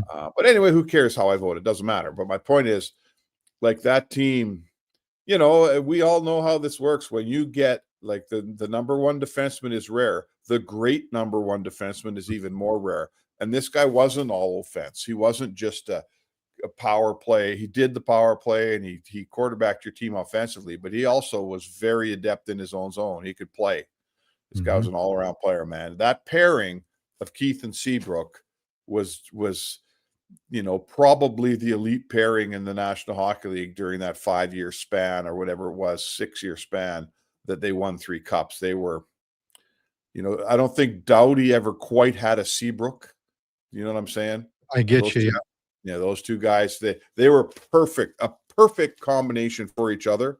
You know, here in Edmonton, you get Bouchard and Ekholm. When Bouchard's at the top of his game and Ekholm's at the top of his game, I'm not telling you they're Keith and Seabrook, but I am saying they're paired together beautifully. They both, one guy's weakness is the other guy's strength. And that pairing, man, Seabrook and Keith there, I've watched them close for a long time. And oh boy, I'm not sure I've seen a better tandem when times get tough in the playoffs. Well, on a different note, it would be nice to see Bouchard and Ekholm on the same page here soon. Yeah, it would be. That's another story, but for sure. Hey, remember, sorry, Spec, but remember, yeah, and when you mentioned Seabrook, there was that, there was a real good shot of him, and he was going to the penalty box, and I believe it was Taves, and Taves is captain, and he's losing it in the penalty box, and Seabrook comes in and goes, whoa, settle down here, buddy. Settle down, you know, just relax. That's Who one was thing. that against? Who was that against? It's one of those lasting images that you see. Yeah. No, that was it was a very important game. It was near, I think I might have been against in one of those. They had some killer series with the LA Kings, right? During that time, because they were both kind of trading off winning cups. But yeah, listen, Seabrook's working with the Flames now. Seabrook was an underrated leader on that team. Like he was a huge leader on that team. Big, Hockey good. Canada too. Like he's been doing And stuff. Hockey Canada's great. Yeah, one of our best defensemen during his time. But Duncan Keith, like he just, you know, he was more of an assist guy, right? I'm looking at his hockey DB profile. He's only had 3 seasons of 10 goals or more. Never had 15 goals in a season. The Conn Smythe, yeah, you're right. He had 3 goals, 18 assists when he won the Conn Smythe in 2015. Yeah. I mean, Norris Trophy in 2010, 2014, and then Olympic gold in 2010 and 2014 in Vancouver and Sochi. I was surprised. The one stat, I thought, well, there's been so many guys that have had good careers and played a long time in Chicago. He's second in games played with the Blackhawks behind Stan Mikita. Yeah, I didn't even notice. He's got to be almost 1,300 games, no? Yeah, I think he's 1,200 in Chicago. I don't have his hockey DB up here either, but yeah. So you know what? Just why would you ever move that player, right? Like you draft the guy, he's a second-round pick. You draft Duncan Keith. He starts to turn into the player that he turns into. Who on earth would ever trade that guy? You're just looking for him. You know, we've had this discussion. How many true number one defensemen are there in the NHL? Like undisputable. We'd all agree this guy's a number one. There's probably like 15 or 16 maybe for 32 teams. So, you know, it doesn't surprise me that Drew Doughty plays for the same team his whole career. It doesn't surprise me that Duncan Keith, other than 1 year in Edmonton, was a Blackhawk for life. He should be. You know, the Evan Bouchard, say what you want. You can't move that player because it's so hard to find the next guy. So that's what he was. He was an elite number one defenseman. He's right up there with guys like Bork and Zubov and, you know, Lidstrom. I mean, Lidstrom is the gold standard. He's the benchmark. Yeah, he's the benchmark. Sure, but Keith's in the conversation with all those guys. The great number one defenseman who won, right? Led his team to 3 cups and did it by furnishing all those great forwards with perfect passes for all those years, man. And total Hall of Famer, no doubter to be in the Hall of Fame. He was 38 when he played here. And people kind of forget that. You know, he was 38 when he played here. So yeah, you know, I loved having him here, and I think what he You know, I think if you talk to some of those guys in the Oilers room, there's a little piece of Duncan Keith in all of them. That was at a time when the Oilers were trying to figure some stuff out. How do we win? How do we get anywhere? Evan Bouchard was much younger. People complained about Kenny Holland bringing him in. Tell you what, I think it was absolutely. I got no problem with it. I'm not going to say it was brilliant, but it seemed like a bit of a no-brainer. If you could bring that guy into your clubhouse, I don't know why you wouldn't. Well, it was a different type of season too, because they had the coaching change, right? Because it was Tippett and Woodcroft. They played 16 games in the playoffs. So right, 22 is that the year they lost to Vegas? Yeah. Or is it Colorado? Pardon me. That's the year they went and lost in 4 to Colorado. Okay. Anyway, Duncan Keith, man. I'm a little disappointed. I mean, that we wait for all these years. There's all this hue and cry about Mogilny. Do we know why he's not even coming to the ceremony? Is it, I heard that too. I haven't heard that. I have no idea, to be honest with you, Spec. Maybe it's something real serious. I'm not going to, I'm not going to dump on the guy. It better be something real serious. Like, could you imagine that putting you in the Hall of Fame when you don't show up? That's, he must have something going on. Again, I haven't heard anything. Well, I'll have to try to get. That's something I'll maybe check in with Frank here. He might have heard something. So. You got Frank coming up. Big Frank's coming up from Victory Plus TV, Spec. Okay. Ask him what you want me to ask? Oh yeah. He's always got something going on. I saw Chicago went into Vancouver last night and beat him up. I turned it on. It was 4-0. You know what? It's actually nice. Like that Chicago team, they've taken a step here. You know, Anaheim's taking a step. Man, look at them. They're winning every night. Yeah. So that's great. Like it's time to get these bottom feeders up. Celebrini's trying to take San Jose somewhere. You know, I don't know what's going on with Calgary. I know they won last night, but they got a long ways to go. I'd like to see them take a step too. Like that's another team that they've been sort of irrelevant for a long time. It'd be nice to see the Flames get somewhere. And well, the Oilers are still good here. It'd be nice to see the Flames get in the playoff. Maybe we get another playoff series. Spec, good stuff. We'll yak at you tomorrow. Oilers with a practice tomorrow, and then Colorado here on Saturday. Yeah, 2 full days off for the Oilers. That's probably good. Yes. You know what? They've had a really long run here. Lots of travel. There's more coming. There's a big road trip. I think it starts next week, right? Yep. So, a couple days off. Be good for the boys. They're back Saturday night. That'll be a fun game against Colorado, man. Sure will. Thanks, Beck. Talk soon. It's Mark Spector from Rogers Sportsnet.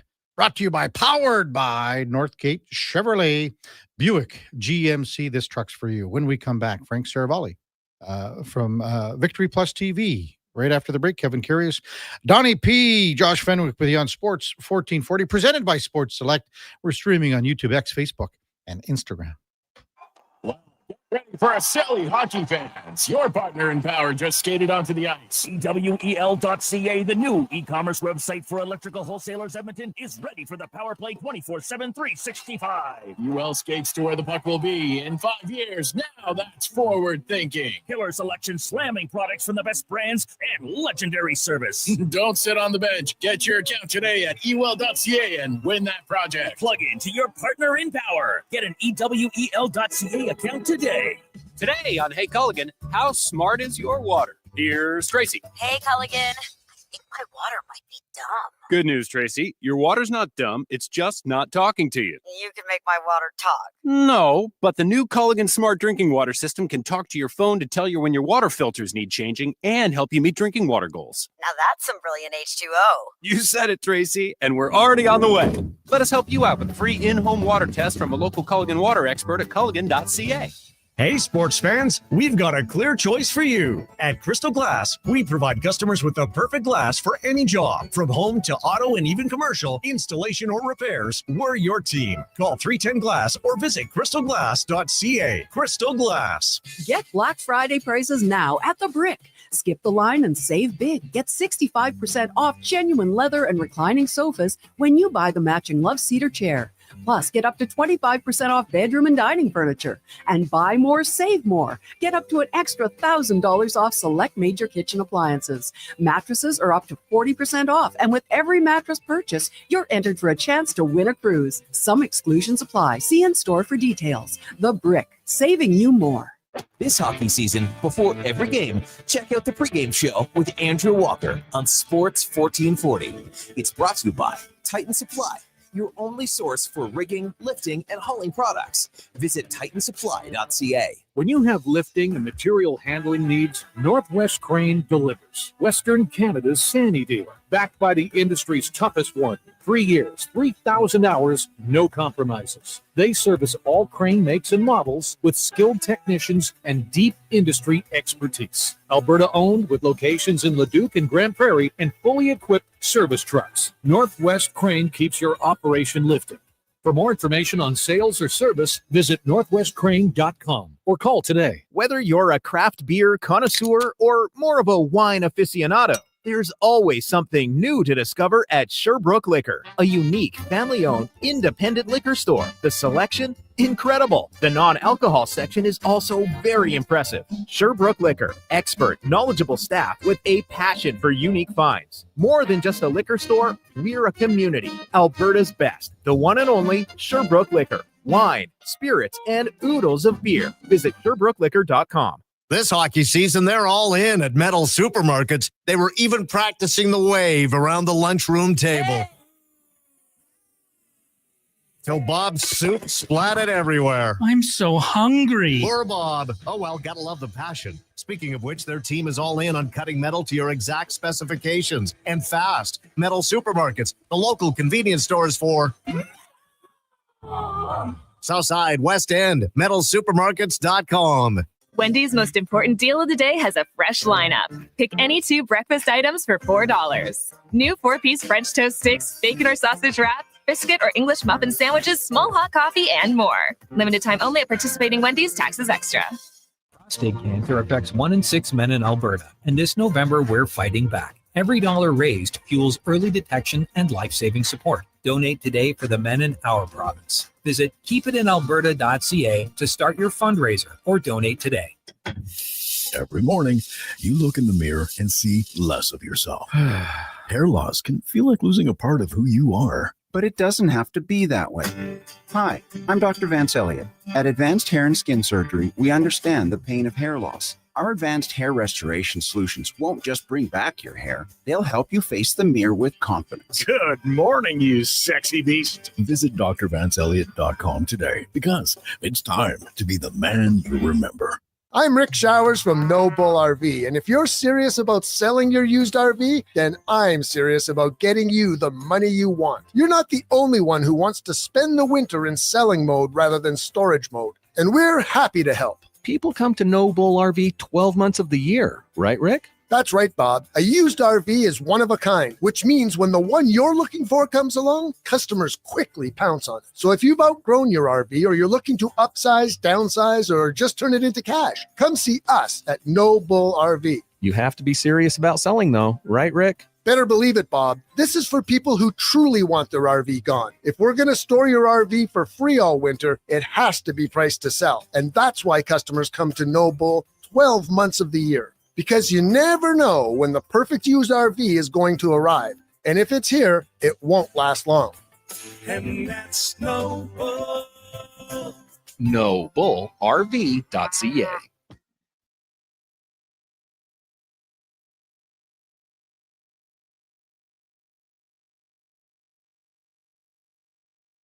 With over 30 years of sports experience, this is the Kevin Karius Show, brought to you by Sports Select. Bet on the original at sportselect.com. Please play responsibly.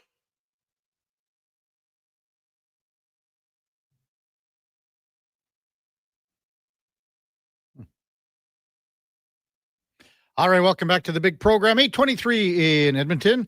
Time now for the headliner of the day, brought to you by Mr. Reuter Plumbing.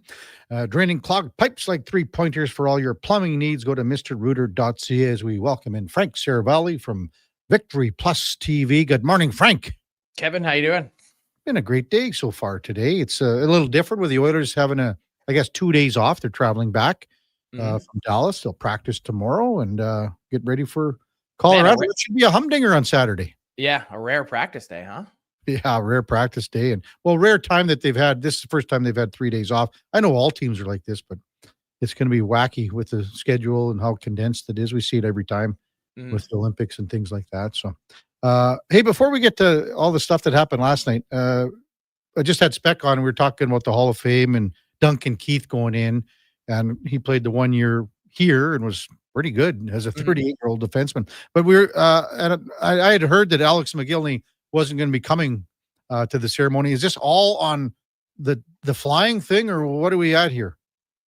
I don't know the answer. He's been a relatively reclusive guy since his career ended.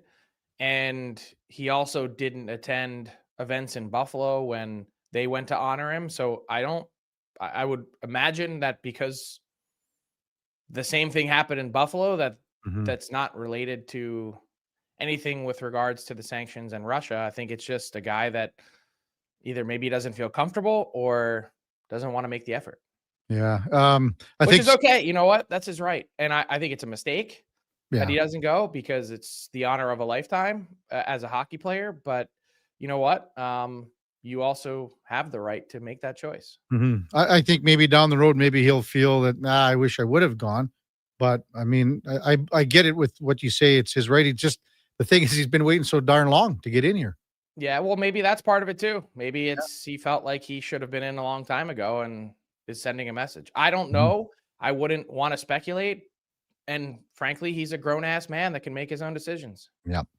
So last night, Alex Ovechkin gets 900. And it's funny, the bigger story today seems to be Jordan Binnington. Well, how could it? I mean, look, first off, the 900 was an inevitability, right? He ends last season just a few goals short of it. And it's coming. It's a matter of when. And he scores one with a sloppy shovel toward the net, funny enough, for number 900, first player ever to get to that round number. And what exactly was Jordan Binnington thinking? Like, I get maybe the idea of, hey, I'm part of history, so I'd like to collect a souvenir while the entire bench empties. But A, did you really think you were going to get away with that? And B, what's up with the fake tough guy antics all the time? I just don't get it. Like, for this guy whose career stands on its own 2 feet, Stanley Cup winner, Game 7, 4 Nations winner, OT, why do you do stuff like this? Why the fake fighting? Why the anger? Why the slamming sticks? It's like this alter ego that he puts on when he gets on the ice. I think everyone really likes him as a teammate, but I'm tired of watching the antics. And I'm not feigning outrage. It's all the fake fights over the years. The want to get involved, the want to skate down and scream at you in your face, all those things. Take off your mask, pretend like you're going to. They're holding me back. Just stop. Stay in your crease. Stop the puck. He's a goalie, Frank. Well, I get that too, but I just like shoving it in your pants like you're 12 years old walking out of a 7-Eleven with some candy. It's just not going to happen. Hey, Frank, we had a texter that said he had another one in there to start, and he gave the other one. Oh, I don't get it. I'm sorry. Most people laughed. They thought it was funny, but I don't think I find humor in it, to be honest with you. I think it's comical. Comical that he thought he would get away with it, or did he think that he was being funny doing it? Something. It's just like a guy being a donkey on the ice and he's trying to be comical, be funny. I mean, I got a laugh out of it, to be honest with you. I never ever thought that he was trying to steal this puck down the road. Like if they, as I said, if they wouldn't have had the cameras on him or the linesman wouldn't have seen him, I honestly do not think that Binnington would be going, "Hey fellas, guess what I did?" I don't know. I think I've watched Chris Pronger steal an OT winner in a Stanley Cup final and still has not revealed the location of that puck. So I've seen some puck stealing controversies. But here's the other thing. You better not be the focus on a night your team's getting shellacked 6-1. And he got the hook. Unacceptable. Let's get on to some real stuff. Macklin Celebrini last night, 3 points. Sharks win, 21 points. He's tied with Connor McDavid. Is he on the Olympic team in your eyes, Frank? I don't know how you can leave him off. He's been one of the very best players in the league, and I don't care how old he is. Look, I know that this is not an all-star team that we're selecting a team in its entirety from top to bottom. Every facet of the game needs to be well covered, even in a short tournament. But Macklin Celebrini has set himself apart. He's not just one of the overall best players in this league already at the age of 19, but he's certainly one of the very best Canadian-born forwards. And you can't even make the argument, that age is why should age be a factor in this conversation? Experience? I don't understand. He's got plenty of people that he's surrounded with that have all the experience in the world. You don't need to guess and wonder about his ability on the ice in these situations, given that he's also such a complete player. This isn't a guy that dogs it or slacks it in his own end, where you're going, I don't know if he can compete against Team USA's forwards when push come to shove. He's right there. And so I think the biggest challenge that Team Canada is going to have is going to be avoiding some of the picks that are filled with biases. Please stop. We don't need selections of guys who play for the head coach somewhere in Tampa, or guys who play for the general manager or previously played for the general manager in St. Louis. Those connections don't matter. And no offense, but watching Anthony Cirelli and Brandon Hagel, they're standout players on a very mediocre hockey team. Macklin Celebrini is one of the true stars of the game, and I don't care at 19, he's on my team. You think Cirelli's on this team? It wouldn't be on my team. And what about Hagel? I think you could make an argument for Hagel. Yeah. I think you have to obviously keep an eye on the injury to Mark Stone. But Travis Konechny, he's not making my Canadian Olympic team. If it's Travis Konechny or Macklin Celebrini, it ain't a question. Stone's off mine no matter what. I think that's fair, but what's the argument to why? Okay, so let's bring it in. Let's bring it more local. If the choice is Zach Hyman or Travis Konechny, is it a choice? Not for me, it isn't, but I don't see Hyman being ready, and I think neither of them are on the team.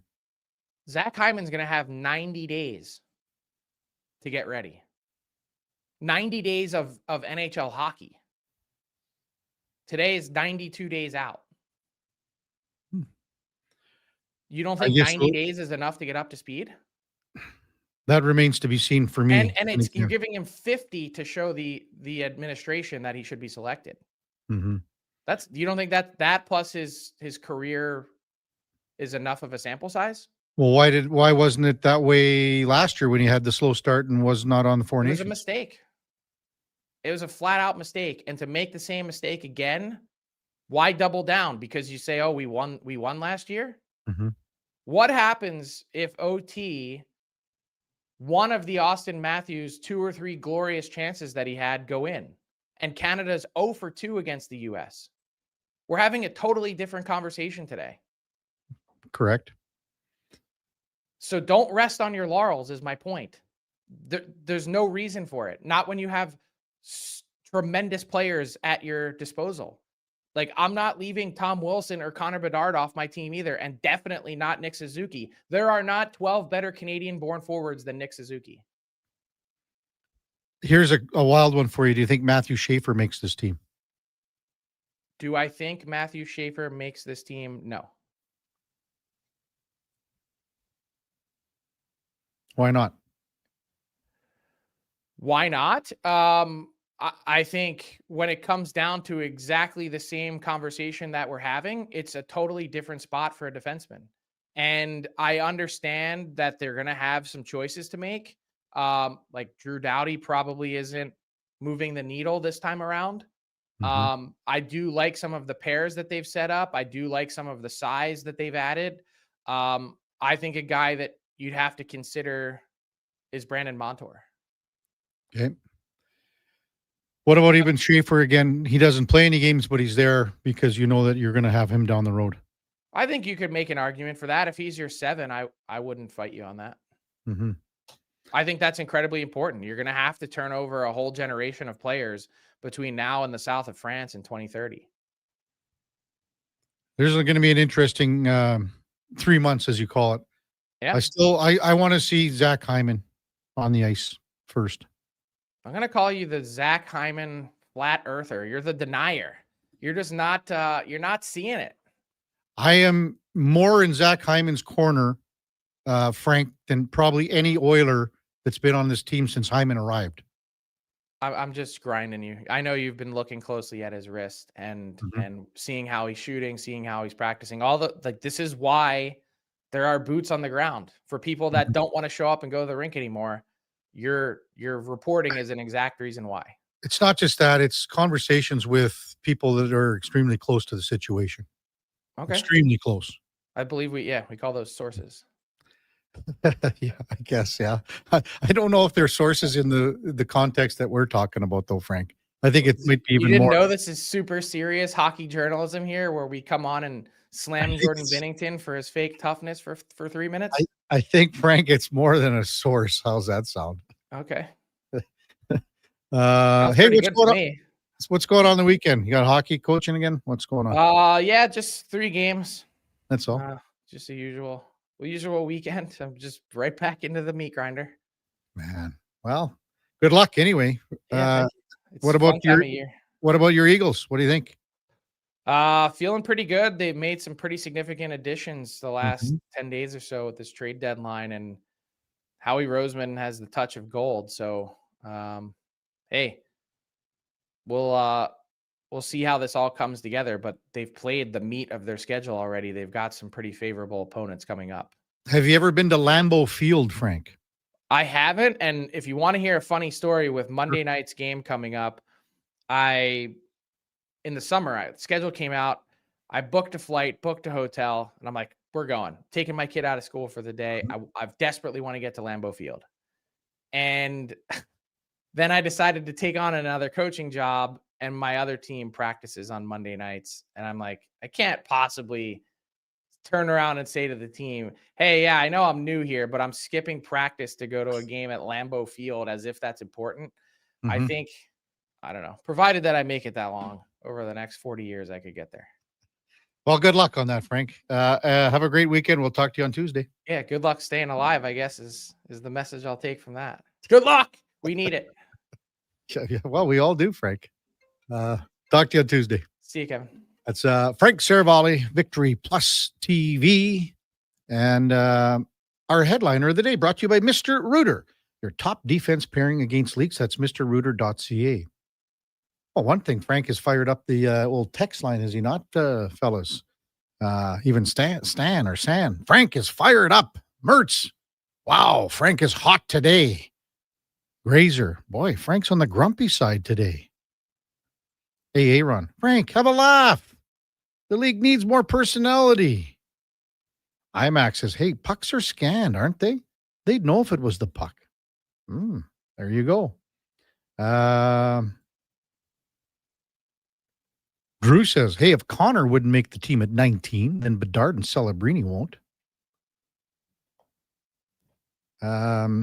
We'll get to more of these texts. 833-401-1440. Rayner says, good thing Frank isn't picking the team. Man, Frank was hot. He's on the grumpy side today.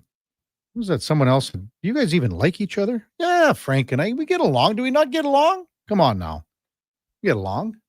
You've had a couple arguments in the past, but I mean, can't be the same on everything. Of course. Right? No, you and Frank get along 100%.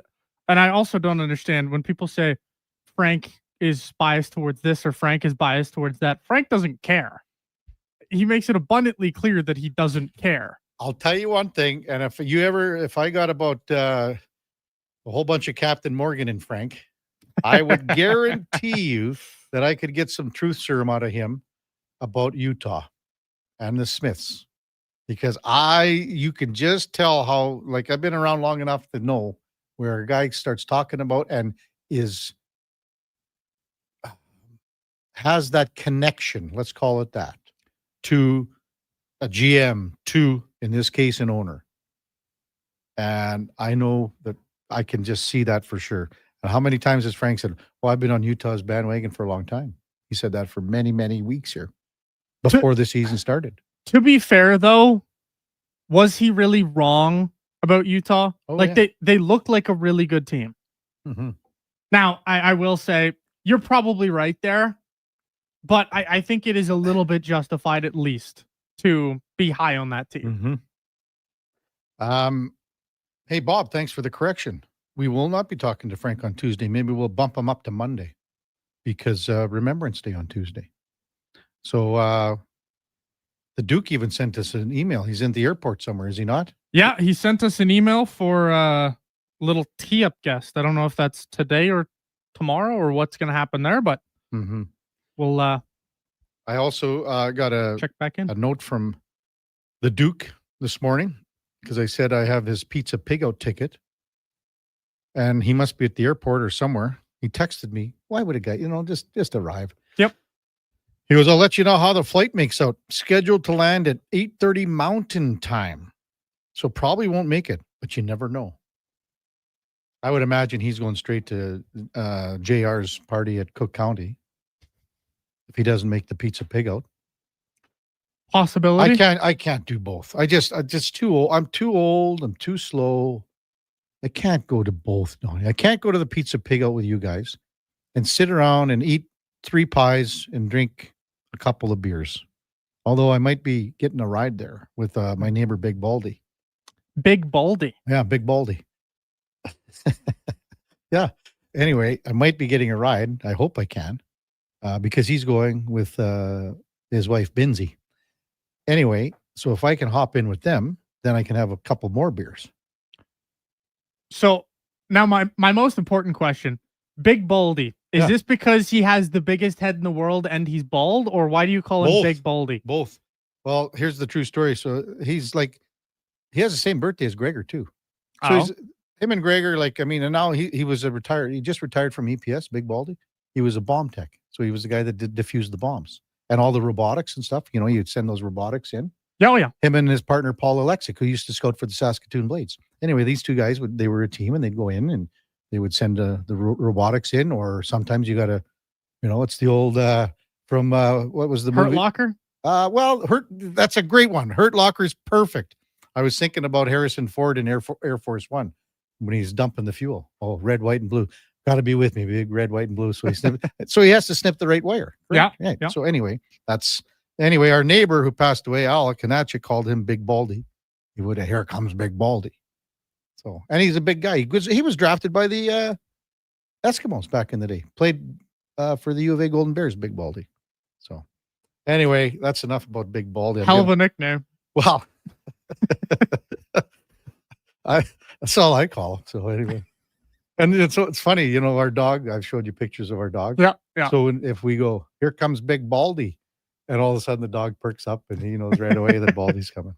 Well, that's enough of that. Anyway, when we come back, we'll get to some of your texts. 833-401-1440. Maybe we touch on the CFL. Again, BC and Saskatchewan, Montreal, and Hamilton ahead of our 9 o'clock guest, which is going to be Mark Killam. It's the Kevin Carey Show with Donovan Paulson, Donnie P., and Josh Fenwick on Sports 1440, presented by Sports Select. We're also streaming on YouTube, X, Facebook, and Instagram. 60 years ago, we started selling trucks as Western GMC Buick. Today, we are Wolf GMC Buick. We're still located on the corner of 184th Street and Stony Plain Road with the same ownership for over 2 decades. Our customers have trusted our family-owned, community-driven business, and for that, we are thankful. If you're looking for a truck or SUV, pop in and one of our seasoned professionals will get you a great deal, hassle-free. Come trust our team at Wolf GMC Buick. Wolf GMC Buick. We're making it easy. It's a new season, Edmonton, which means that it's time for new offers. Play Alberta is offering odds boosts on every Oilers game all season long. This is your chance to score big. And for a limited time only, our listeners can get an exclusive $50 free bet when they deposit $50 using code Gregor50. That's code Gregor50 for an exclusive $50 free bet. Alberta wins with Play Alberta. Must be 18 plus to play. If you gamble, please use your game sense. PlayAlberta.ca. Hey everybody, it's Jason Strudley. How would you like to join me and the superstars of hockey on an exotic holiday? Join us on a 7-night cruise through the Mexican Riviera, leaving from Los Angeles and including Cabo, Mazatlan, Puerto Vallarta, and more. While we relax and cruise the tropical waters, you can attend an intimate meet and greet with legends like Bill Ranford, Fernando Pisani, Kelly Buckberger, Ron Lowe, Gene Principe, Jack Michaels, Louis DeBrusque, and more. There's still time to get in on every hockey fan's dream cruise. Book now and save $500 per couple. The Edmonton Hockey Legends Cruise. Price start at just $23.99. Part of the proceeds support the Ben Stelter Foundation and Kids with Cancer. Visit cast.tours/Edmonton. Call 1-833-347-7678. Call now to book and save $500 per cabin when you mention promo code Stingray Radio. That's cast.tours, 1-833-347-7678. Watch out. They're back. I don't know why you treat me like the worst moving company in the region. Get ready for a new season of the homegrown Crave original, The Office Movers. All right, should we roll? The hilarious hit series from creators Jay and Trey Richards. We're building, we're elevating, we're moving up. New space, new contract. You guys need to go. The client is freaking out. Where is the elevator? It's busted. The Office Movers. New season Friday, November 7th. Only on Crave. Proudly Canadian. Subscribe now at crave.ca.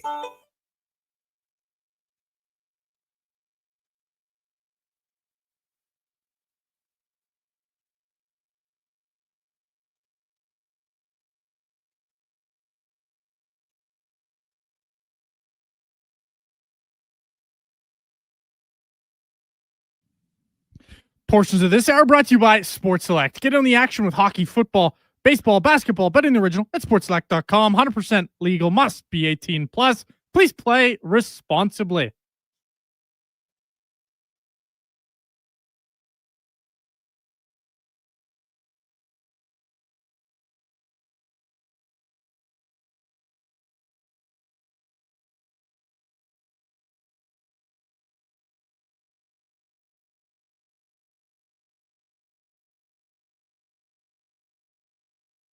Have your sports curiosity cured with the Kevin Karius Show. This is Sports 1440.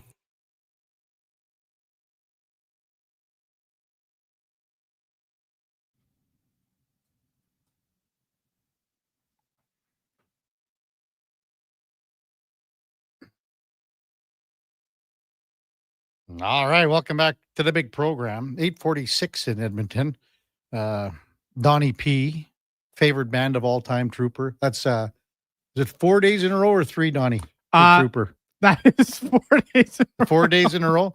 So what was the other one? Like, okay, we know it was 3 dressed up as a 9. 3 dressed up as a 9. I did Boys in the Bright White Sports Car yesterday, and I did Raise a Little Hell the day before. Raise a Little Hell. Yeah. Now we've got obviously good old 2 for the show. 1 for the money, 2 for the show.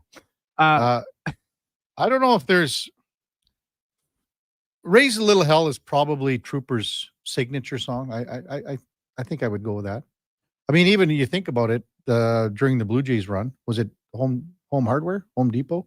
Home Hardware. Yeah. They were doing Home Hardware, doing Raise a Little Hell.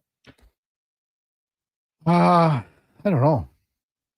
I think personally, I'm more of a "We're Here for a Good Time" guy. I think that's their best song, but I do love me some Trooper.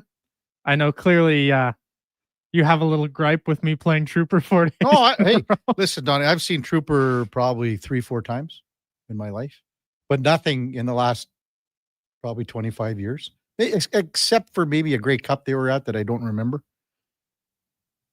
They have a lot of love songs, you know that, Donnie? Like, that's what you should be focusing on. The love songs like Janine and what is it? I think it's Oh Pretty Lady. Those are the ones you should be focusing on. You and the Duke, probably. We'll have to. I'm curious to hear what back on Monday what the Duke has to say about his escapades. I'll tell you. For me, I think General Hand Grenade is an underrated song. Good old General Hand Grenade, riding in a motorcade. I think they're just an underrated band. Mm-hmm. And it's not just because they're Canadian, but I think people glance past Trooper a little bit more than they should. Mm-hmm. Text 833-401-1440. Montana to Rice. Someone has obviously taken over his keyboard. I'd like to know both of your guys' predictions for the Jays in free agency. I know baseball's different. A lot of these guys won't sign till Christmas or after. Also, why does Cam Schlittler have Twitter fingers? I don't understand that one, Donnie. Can you? I do. Cam Schlittler is an idiot. Okay. And likes to engage on Twitter with fans. It was largely Boston Red Sox fans because he is from he's from Boston, and he has said F Red Sox or something like that. Stuff like that. And yeah, and he's I mean, you look at that Twitter and it's a mess. Wow. Okay. He was egging on Jays fans. He was saying I don't have a PR team and Blue Jays fans can stay mad because Blue Jays fans were telling him to shut up about since the Jays obviously beat the Yankees. Cam Schlittler, just not a very smart individual. You know, it's still draft day. You know, is it not like Kevin Costner says to what's his nuts, the number one pick? What's his name again? Josh? Vontae Mack, or are we talking? Vontae Mack. Just get off Twitter, Vontae. Don't tweet. No one needs to hear your mundane thoughts and just stupid thoughts, everything that comes out of your head every 2 seconds. But to be fair to Vontae Mack in that situation, it led Sonny Jr. to finding in his heart that Bo Callahan was a bust. Find it in his heart. Yeah. Sacked up and face the truth. To the point of MTR and his thoughts, what we think about basically where the Jays are going in free agency. Well, I think, again, we're looking at a few months here. You're right that people start to wait and they get the feelers out. I mean, it all starts with Bo Bichette for them. And if you want to call him, I guess, a free agent, that's very fair. But he's in the fold already. You know, if they were able to sign Bo Bichette for whether, and again, I've gone 7 or 8 years, anywhere between 180 to 220 million, whatever we're looking at here.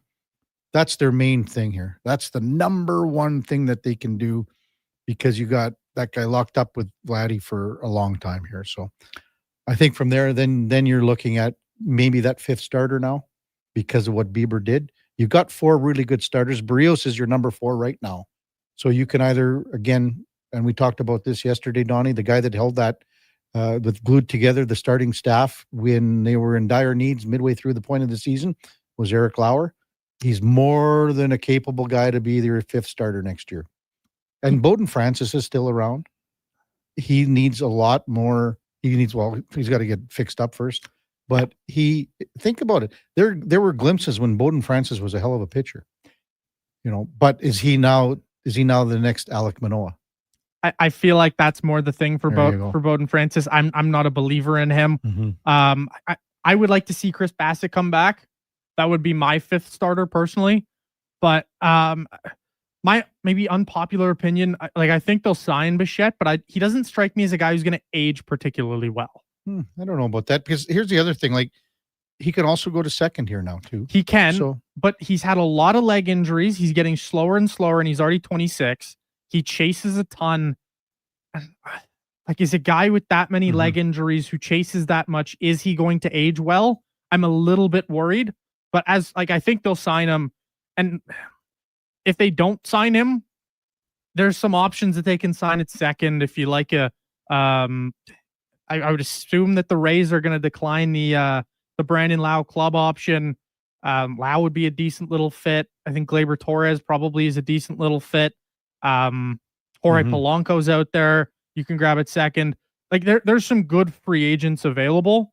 And if you want to get drastic, if you want to push Nathan Lucas back to that, 4th or 5th outfielder, you can go for one of the big boys out there, and Cody Bellinger. But I don't know. I think the Jays are going to largely keep their own guys and then more add along the edges. Here's the thing too. I mean, there's a guy out there that, if you want to really, if you're looking at a pitcher that you want to lock in and go after a guy, it could be a guy like Framber Valdez out of Houston. Okay. Now, this is a guy where, I mean, left-handed starting pitching it's tough to come by. And when you got a good one like a Skubal or a Crochet, you're hanging on to that guy. I mean, it remains to be seen what Detroit does with Skubal. But, I mean, Framber Valdez is going to get a contract that's going to be upwards of $200 million. Is Framber Valdez the guy that is the last Kevin Gausman? Let's think about that, right? When Gausman's in the last year of his contract, maybe Framber's the guy that is the bridge to go to the next, 5, 6, 7 years. That would be a guy I would keep an eye on. Well, Ranger Suarez. I like Ranger. I'm fair. That's another one, Donnie. I got no problem with that. He's a little bit younger. I think he'll have a little bit more lifespan in Ranger's arm. And I also just think that Framber whole pitching incident last year where he hits the catcher and crosses him up.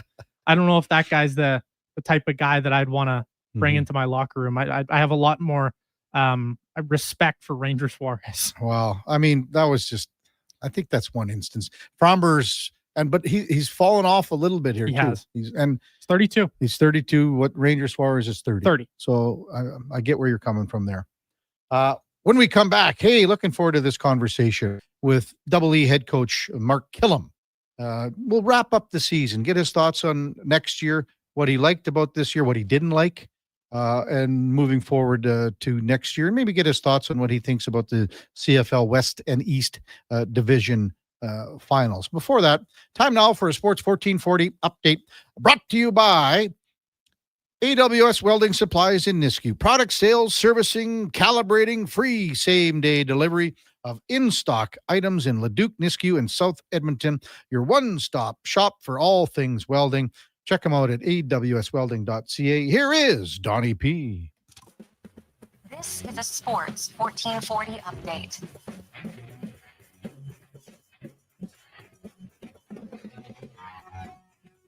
NHL action from last night. The Caps, they took down the Blues 6-1 after Alex Ovechkin scoring his 900th career NHL goal. The Leafs, they edged out the Mammoth 5-3. The Flames beat the Jackets 5-1 off of Nazem Kadri's 1,000th career game. The Hawks, they won over the Canucks, and the Sharks beat up on the Kraken 6-1. On the hard court, the Thunder, they were handed their first loss of the season in Portland, 121-119. Lakers, they edged out the Spurs 118-116. The Nuggets topped the Heat, and the Mavs fell to the Rockets. Coming up, we've got Elks head coach Mark Killam. I'm Donovan Paulson. That's your Sports 1440 update. It's Sports 1440, a Stingray radio station broadcasting on Treaty 6 territory. Download the free iHeartRadio app and listen to CKJR wherever you go. Mr. Rooter watches the big game. Go deep! What you watching, Mr. Rooter? The Plumbing Olympics. Frankie Drain Dragon Sanchez is attempting to break the world record in the 100-meter snake. Watch! Wow! Did you see that? He snaked out a 50-pound clog.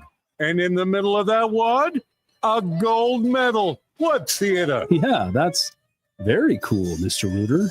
For a plumber who's good as gold, call Mr. Rooter. Whoa, who turned off all the lights? Experience the new charcoal menu at Booster Juice. Charcoal menu? Introducing the Eclipse Smoothie, Blackout Booster Mixer, and Midnight Booster Ball. Where's that voice coming from? Dark and delicious, made with activated charcoal. Can we please turn the lights back on? Sorry, I'm just excited about the new charcoal menu. Wow, that is good. Right? Available now, only at Booster Juice.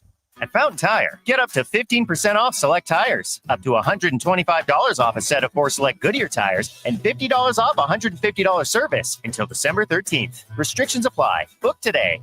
Fountain Tire. We're on this road together, Canada. If you've got a smart speaker, get it to play Sports 1440. And it doesn't matter when you listen as we roll out the Sports Talk 24 hours a day, 7 days a week. Edmonton's home for sports radio is Sports 1440. Every morning, you look in the mirror and see less of yourself. Hair loss can feel like losing a part of who you are. But it doesn't have to be that way. Hi, I'm Dr. Vance Elliott. At Advanced Hair and Skin Surgery, we understand the pain of hair loss. Our advanced hair restoration solutions won't just bring back your hair. They'll help you face the mirror with confidence. Good morning, you sexy beast. Visit drvanceelliott.com today because it's time to be the man you remember. Kente sauce. Buddy, quit rolling up to the barn looking like it's grade 9 grad and you're wearing your dad's old work suit. Do yourself a favor and call Game Day Suits. Game Day Suits is Alberta-based and makes fully customizable, made-to-order suits. Perfect for hockey teams, wedding parties, or even the office crew. Book your free consultation at GameDaySuits.ca. I'm rocking one right now. I look deadly. You know they can't see you, right? Okay, Mr. Announcer, you want to go, tough guy? Game Day Suits! Prostate cancer affects 1 in 6 men in Alberta, and this November we're fighting back. Every dollar raised fuels early detection and life-saving support. Donate today for the men in our province. Visit keepitinalberta.ca to start your fundraiser or donate today. Josie?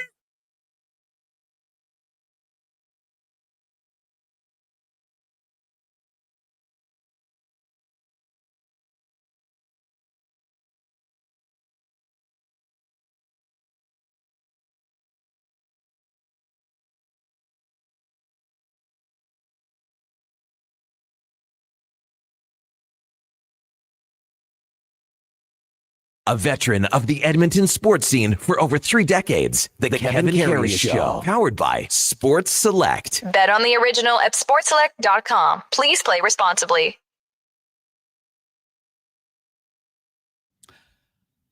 All right, welcome back to the big program. 9 o'clock in Edmonton. Kevin Karius, Donnie P, and Josh Fenwick with you on a Thursday morning. Excited to welcome in our next guest of the big program, Double E head coach Mark Killam to the show. Morning, Mark. You're with Kevin Karius. Thanks for jumping on Sports 1440 this morning to put a little bit of a wrap, a little bit of a bow on this season. Really appreciate your time this morning.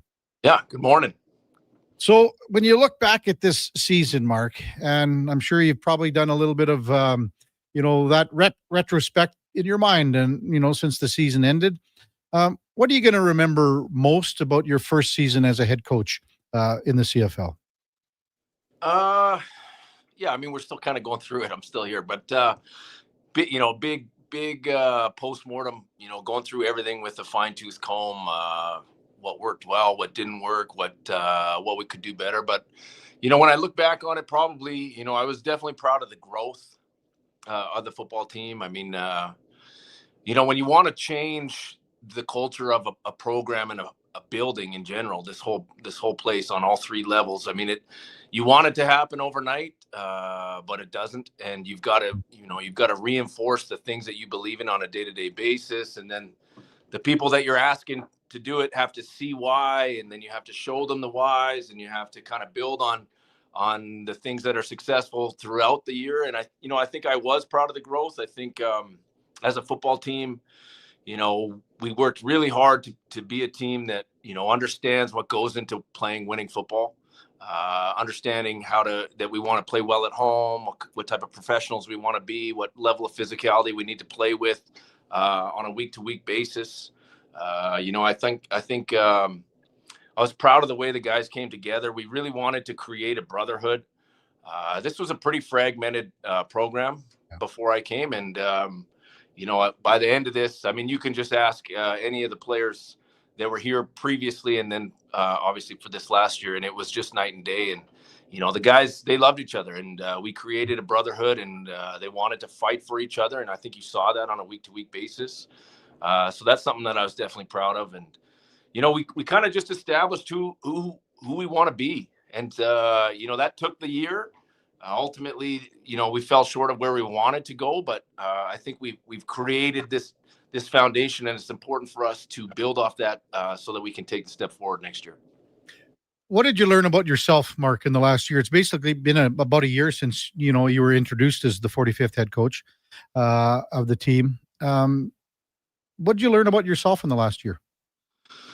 Yeah, that's deep. I mean, I got to go out to the cabin and have some solo time to really dig into that. But, I think I got better at just being able to do a billion things at once. There's a lot of moving parts when you're the head coach. And it took me, the first part of that, first part of the year last year, I was really trying to adjust to that as far as like being, dialed in with when I can allow myself to do, let's focus on email, break down this opponent, let's do some media. Now I'm meeting with players. So, I mean, I got really good at doing a lot of things at once and just being able to manage that. I think, I'm pretty critical of myself, Kevin. So I feel like if I went through every single decision I made, I always try to evaluate what I could do better in certain situations, how I can handle things better in certain situations. And, those are all part of doing the job.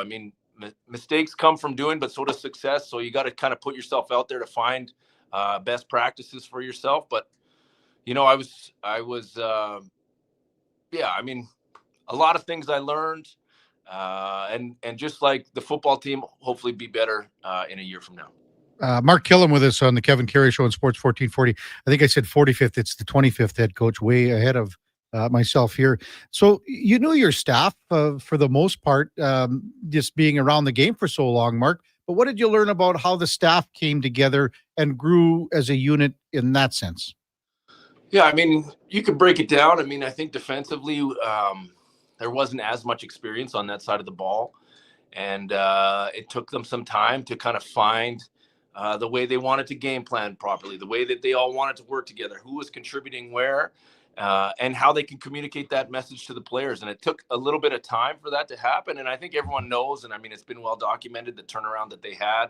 They, after that second bye, that was still early in the season. They didn't take a day off. They worked extremely hard to iron out some issues that we were having. And you saw that the trajectory, as soon as that happened, that their trajectory continued to go up for the rest of the year, and they were executing better, and the players understood the details of the scheme better. So I think that they showed tremendous evolution. I think offensively, it was something that I tried to spend some time with, even though just because I wasn't an offensive guy. So for myself to get on the same page with them, I had to spend a lot of time in their meetings and going through what they were teaching and stuff like that. And, you're always trying to evolve for the better. And, as a staff, we're still doing that. And that's part of the evaluation process that's happening right now. And, what ways can we be better? As a head coach, I can be a lot more specific with, let it give you an example of for next year for training camp, exactly what I want to get out of training camp. I think you kind of take some things for granted. It's like always been a coordinator, always done this,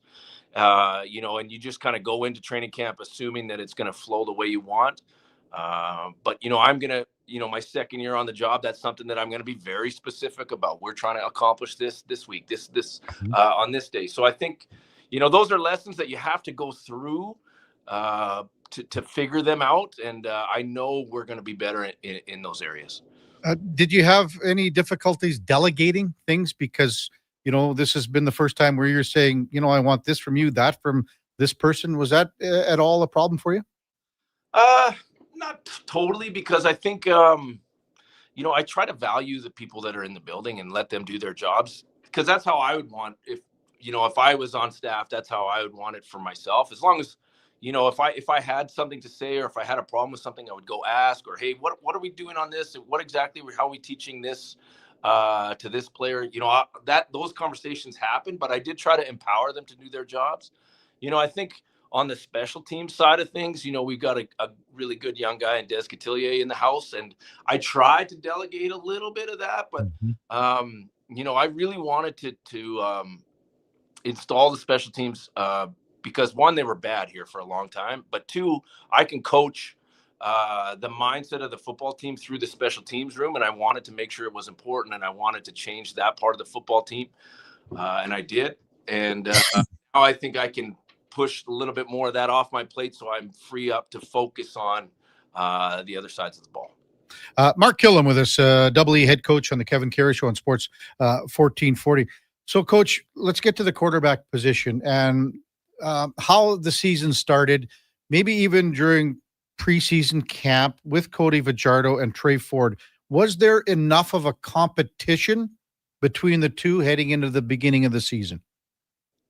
I think there was, but I think, we were back in Trey right from the start. So I think that we tried to really empower Trey, because if you go previous to that, that was the whole thing, that everyone felt that he didn't get that. So we tried to go the opposite direction and get behind him.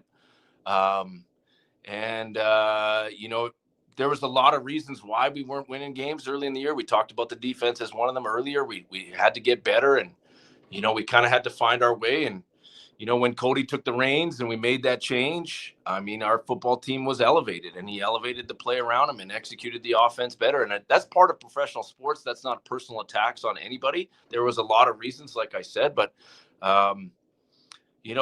Cody's a veteran, and that's what he showed. And we knew that when we got him, and we knew it when we brought him in, and we saw it in camp. And, credit to him, he tried to support Trey the best that he could and get behind him. When we made the change at the time, it was the best thing for the football team.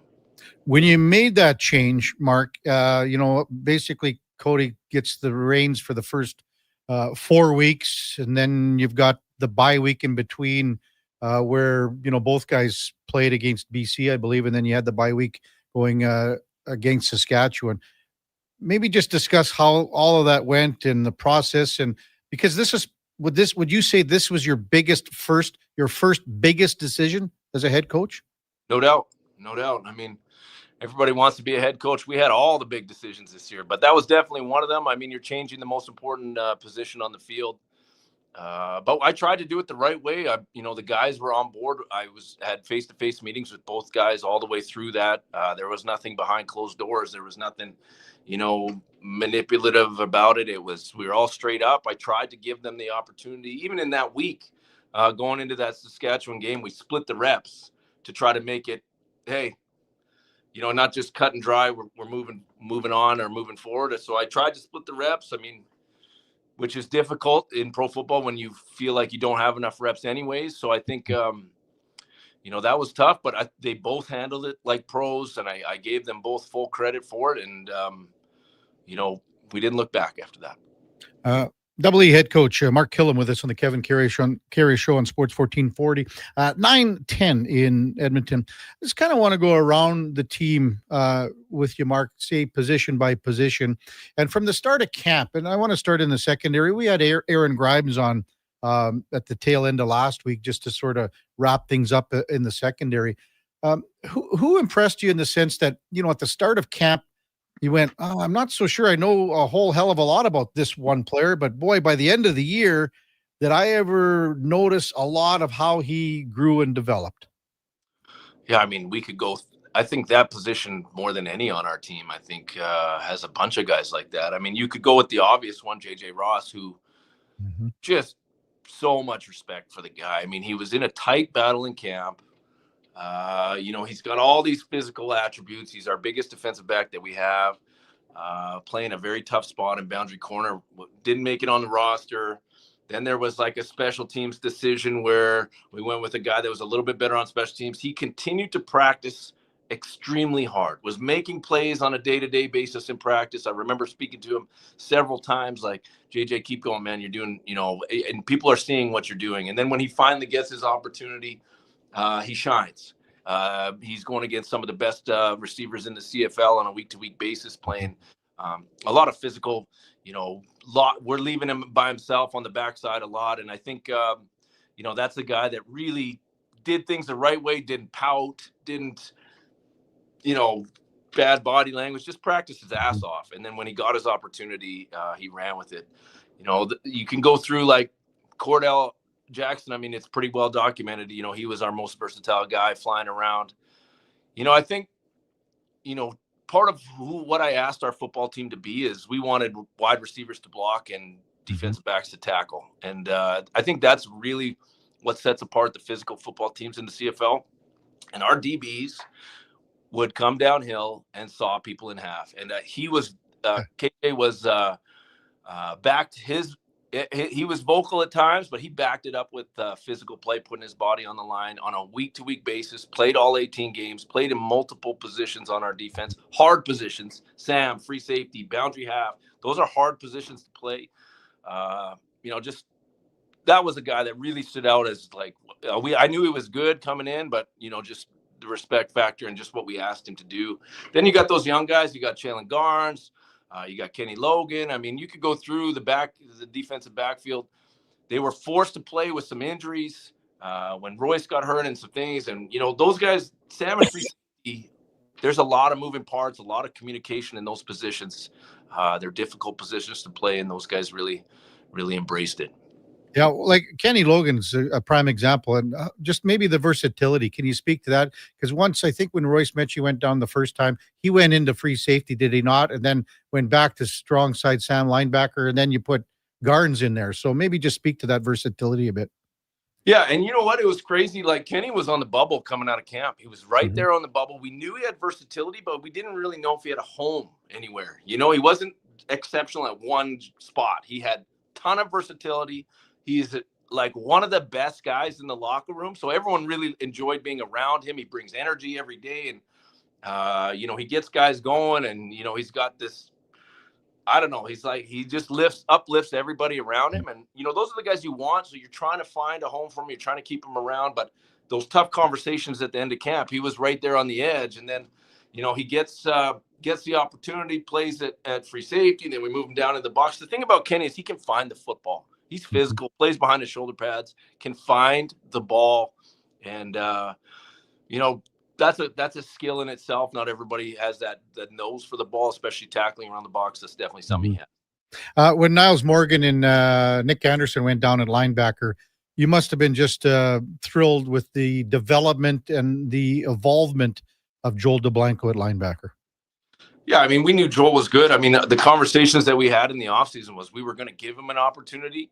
Obviously, those two guys in front of him are very good football players. And, you know, Joel, we named him the punt team captain. So we tried to give him a big role right off the start on special teams. Punt team captain calls the protection. So he has the leadership role while he's still rotating in on defense. So he's doing both. And then the more opportunities he got, the better he got. And I think that speaks to his professionalism. I mean, we talk about the best professionals being the most consistent players they are, but they correct their mistakes. They don't repeat their mistakes on a weekly basis. And that's what Joel did. He would go out I remember the first game he played, you know, there was, you know, some issues that showed up a little bit, but he takes the coaching, he works his butt off. He's that guy that's the cliche first guy in, last guy to leave. Literally, we had to kick him out of the facility a couple times, like when we were going home super late.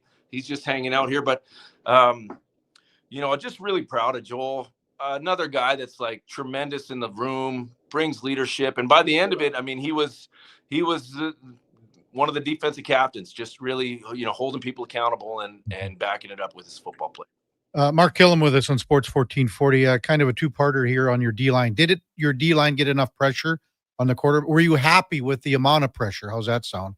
That your D-line got on opposition quarterbacks? And then with Jake Ceresna going down, I would imagine you were going to lean on him a lot for leadership there. Yeah, not early. I was not happy early. I mean, I think the expectation was so high for that position group coming out of just free agency even, you know what I mean? When we signed all the big names. And I think, you know, there's reasons for that. I don't think our back end was playing as good as well. And we all know that the better the secondary is, the better the front is, and vice versa. They're kind of paired together. I think our rush lane discipline wasn't good early. I think we were trying to do too much instead of just sometimes being disciplined, making the plays that come to us. You know, and we missed a bunch of sacks too. I think we missed 21 sacks as a defense, which is a lot. So we've got to get better at that and finishing on the quarterback. But I think, you know, having Jake go down was tough. You know, the guy's a leader. But then other guys get opportunities to play. Tamari Fox, we're really high on him. You know, we brought 2 D tackles in that had never played in Tyreek and somebody else. My brain's not working this morning. But guys got opportunities to play, and that's really what professional sports is. Can you take your opportunity? You go back to a guy like Joel that you just talked about, got his opportunity. And opportunities are hard to come by. So, you know, you've got to make the most of them in professional football because you never know how many you're going to get and when they're going to come again. And guys did. They stepped up a little bit. And, you know, a guy like Brandon Barlow really emerged as the leader of that group up front. Very physical, you know, great against the run, but really brought some leadership that was missing when those guys got hurt. Yeah, and Noah Taylor had a fine year, didn't he? And he grew too. Yeah. Noah Taylor was, I mean, at the start of the year, he was not even a factor on the team. And then we sat him down and we had these tough conversations. And then he went like this. So, I mean, like those are the things that, you know, as a staff we're proud of, but we're proud of those guys for really, hearing what we're asking them to do and then taking the steps to be able to execute that on the field. Double E head coach Mark Killam with us on the Kevin Carey Show on Sports 1440. We touched on the quarterbacks already, but on the offensive side of the ball, Mark, give us an assessment, what you thought of your O-line in pass pro, and also, some run blocking. Let's be honest, Rankin ripped off some massive runs here, but what's your assessment as a whole on your O-line? Yeah, I think overall just not a little bit inconsistent up front. Some games we were lights out. Some games we were on and we were physical and we had attitude and we were moving people and we were playing with great technique. And then some games we struggled. And it wasn't just one thing up front, and it wasn't just one guy either. It was it's definitely an area that, we want to make sure we close the gaps from the highs and the lows next year. We have to play a little bit more consistent up front, both in run and pass. Teams started really taking away rank, and then we've got to be able to make sure that we're protecting when we're throwing the football. And then part of that earlier was, getting used to two different style of play at quarterbacks between two completely different people in the pocket. So, the way that they played took a little bit to get used to. So there was definitely, I would say we want to close the gaps between the highs and the lows on up front next year. You signed Keon Julian Grant to an extension. Give us a grade on what you thought of your receiving core this past year. Yeah, I thought we had a little bit of movement in there as well. I think Keon's a guy that emerged that as somebody that can make plays, and also we want him to finish 3, 4, 5 more plays this year, and he knows it too. And that group as well, I think when Dunbar got hurt, it kind of like put a little bit more stress on that group as far as who's going to be producing. That's when the targets went more to Keon. A guy like OJ Hilaire, who came in late in the year and really picked up the offense and made the most of his opportunities. We've got high hopes for him. He's got to have a great offseason. He's got to get a little bit thicker. But he's a guy that stepped in it and made the most of it. But even that group as well, we're going to try to simplify some things for that group to try to allow them to play faster, and just so we can get after people a little bit more. We got to have some more answers when we were struggling to run the football. When you look at your Canadian talent as a whole, Mark, are you happy with where it's at, and what needs do you think can be improved upon? As far as our Canadians? Yeah. Yeah, I think we've done a good job. Ed and the personnel department have done a good job. First of all, a year ago they went out and got a whole bunch of Canadian starters. So that was something that the team was lacking from before. Then you got guys like Joel that have emerged as a true racial breaking linebacker that you really not. He's really making an impact every time he's out there. I think maybe we don't have a lot of Canadians in the secondary. We've only got 2 on our team. So I think that's always an area that you can find some guys. A guy like Isaiah Knight, Canadian tailback, who really came on. He didn't play the whole year until probably the last third of the season. Got some opportunities. We're hoping that he can take a step in a year. And then, we've got a couple guys that didn't play for us that we drafted high that for various reasons. One was injury, one was suspension, but we've got high hopes for those guys coming in. And I think we've got some draft capital this year as well. We played, I think we got the extra pick for playing the most Canadians or whatever it is. So I know that we got a bunch of picks in the first 20 of the draft. So, you're hoping to always add impact Canadians, but the personnel department has done a great job giving us some weapons that we can work with. So what do the next couple of weeks look like for you as a coach? And again, you said you're still breaking down, you're still dissecting this. So what do you do here for the next couple of weeks before the season ends with the Grey Cup? Yeah, it's like I've used the analogy before, just talking to somebody. We're on this like bullet train during the season, just hammering with it. You can't really see, everything's blurry around you, and you're just going. And then all of a sudden it comes off the tracks and it kind of just grinds to a halt. And then you got to pick the pieces up. So for the last 2 weeks, we've been going through a true dissection of everything, all aspects of the football season. So like it starts with player evaluations where you're having one-on-one exit meetings with players. Then we do it the same thing with as a staff, coaching staff. Then we have one-on-ones with them. Then we meet with the personnel department. Then I've met with the video department, the strength and conditioning department, the athletic therapy department, just because we're trying to go through everything that we did. What can we do better? We have to get better. We want to take the leap in year 2. We've built this big foundation up of who we want to be. And now we've got to take a step in our second year. So that's really, we're trying to do that over these last 2 weeks here while everything's fresh, while everyone's still here, because most of our staff is in town, which is awesome, but there are some that don't live here. So you've got to try to get everybody while it's here. And then I'm going to disappear, I think, for a little bit, go to the cabin and do that self-reflection that you were talking about. And I go there by myself, and it's just literally a cabin in the woods, and there's a lot of staring, and there's some campfires, and I'll figure out how I can improve for next year. Okay, you gotta give a little more on this cabin. What's this all about? Where, like, is it got power? Are you sitting around a fire for 18 hours a day? What do we got here? Mysterious cabin, because the people that know. When you go out there, my friends know, but it literally is a cabin in the woods. There's this mountain, there's this small little lake. It's a non-motorized lake. There's a lot of wood chopping some wood, fires. I built a massive snow fort one time when I was by myself there. It took me about 4 days around the fire pit. It's just good for the soul to get out there. I mean, you say professional sports is a difficult deal, and you say you don't put it above everything in your life, but you do, and things suffer a little bit, and it's good to kind of take a step back. Like when I'm done these meetings, I think I'll be able to wrap it up hopefully tomorrow, or maybe a little bit into next week. But it's good to be able to step back and then really just get into your own mind a little bit, and just kind of I usually take notes when I'm out there, because I have all these thoughts about just messaging for the year and that kind of stuff, and just kind of step away.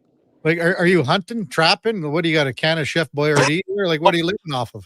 It's like but the best part of the cabin, you can do whatever you want. So it's like cook a steak at 11 a.m. and just that's kind of how it is. I eat it around the fire. I don't know. It's good for the soul. I promise you. You're like a frontier Fremont out there. And one last one, and maybe I assume this is after the middle of November here. But are you the type of guy that will watch the West and East final in the Grey Cup? Where are you at with that? Yeah, I'll watch them for sure. I don't go have big parties or anything like that. I like to just lay on the couch, order pizza, and just watch the game and just keep it low key. And obviously I've been in the league for a long time, so I've got relationships with people on those football teams. But I just, this is what I do. So of course I'm going to watch it, and that's where we're aspiring to be in a year. So going to see what we got to do to get there. Well, just one last one. I'll give you the open mic, maybe just to talk to the fans, just how the city is it's starting to turn around here. Mark, you can feel it. I've gone out on a limb here, and I said, I think you guys are going to host a playoff game next year, but I'll kind of just give you the open mic here to wrap things up. Yeah, I mean, I appreciate that. I first off want to thank all the fans that came out. The fans have embraced. My family and I moved to this city, and everywhere I go, the one major thing that I noticed about being in working for the Red Team in that city and this city is that the people really embrace their sports teams here, and everyone has been friendly to my family and I want to thank you from the bottom of my heart for real on that. But as far as the football team, I hear you guys. I think our fans are loud. I remember even after the first win, I tried to salute the fans a little bit, because I heard the fans when we beat Ottawa at home. And something that we really wanted to do was win at home, to pay respects to the fans and honor the fans. I mean, I feel like this. I know if we can continue to win and continue the trajectory that we're on, that everyone's going to come back, and I feel it.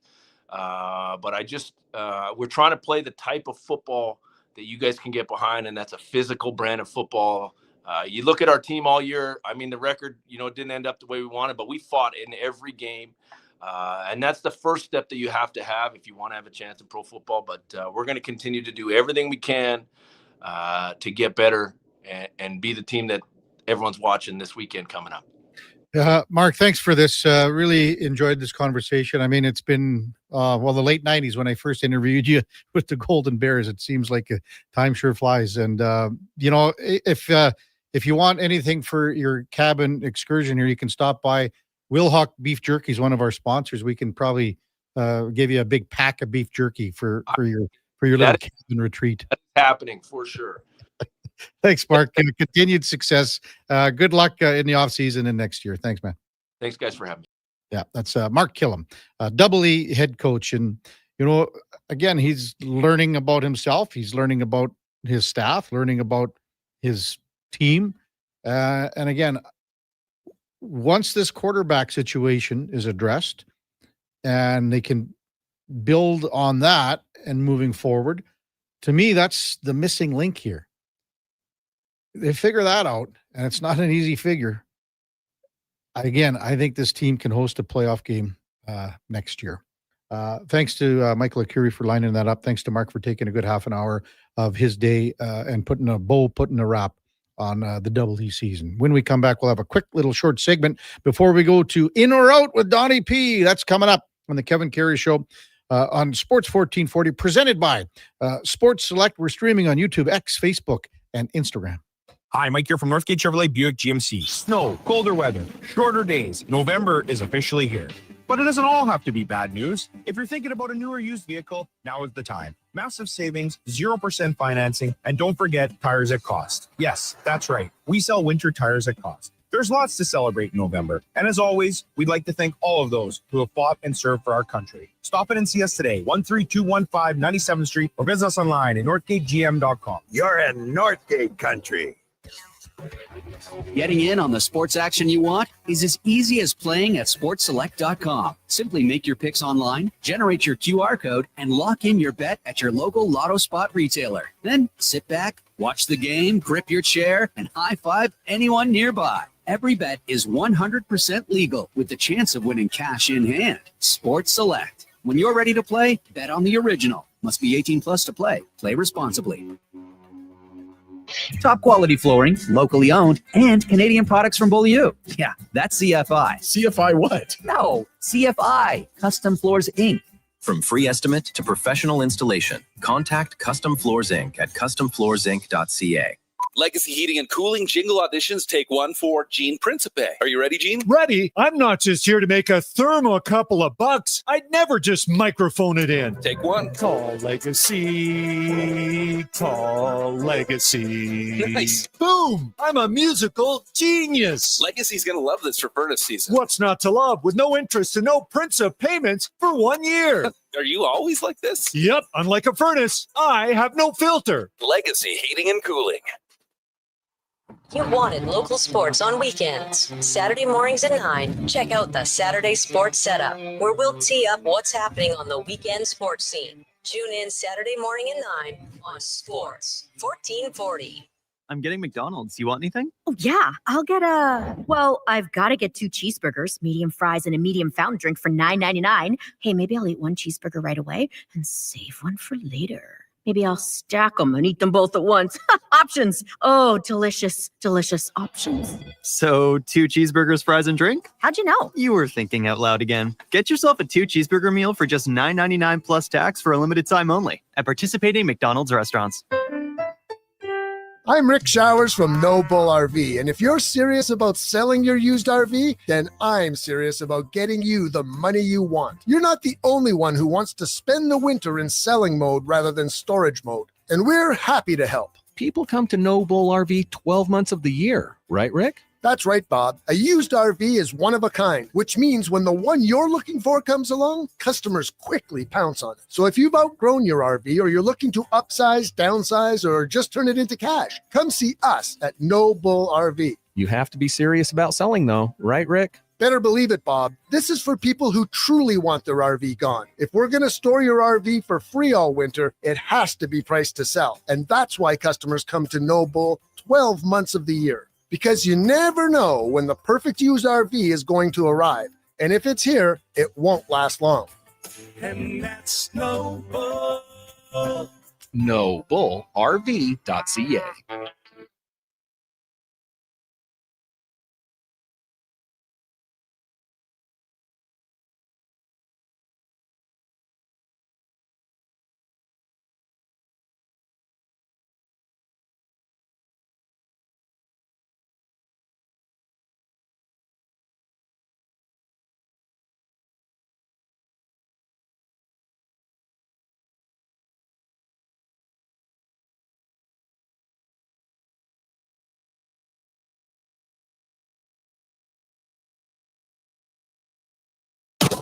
The Kevin Karius Show, breaking down Edmonton's favorite teams, even though his favorite Junior A hockey team is the Yorkton Terriers. Thanks for checking in with Sports 1440.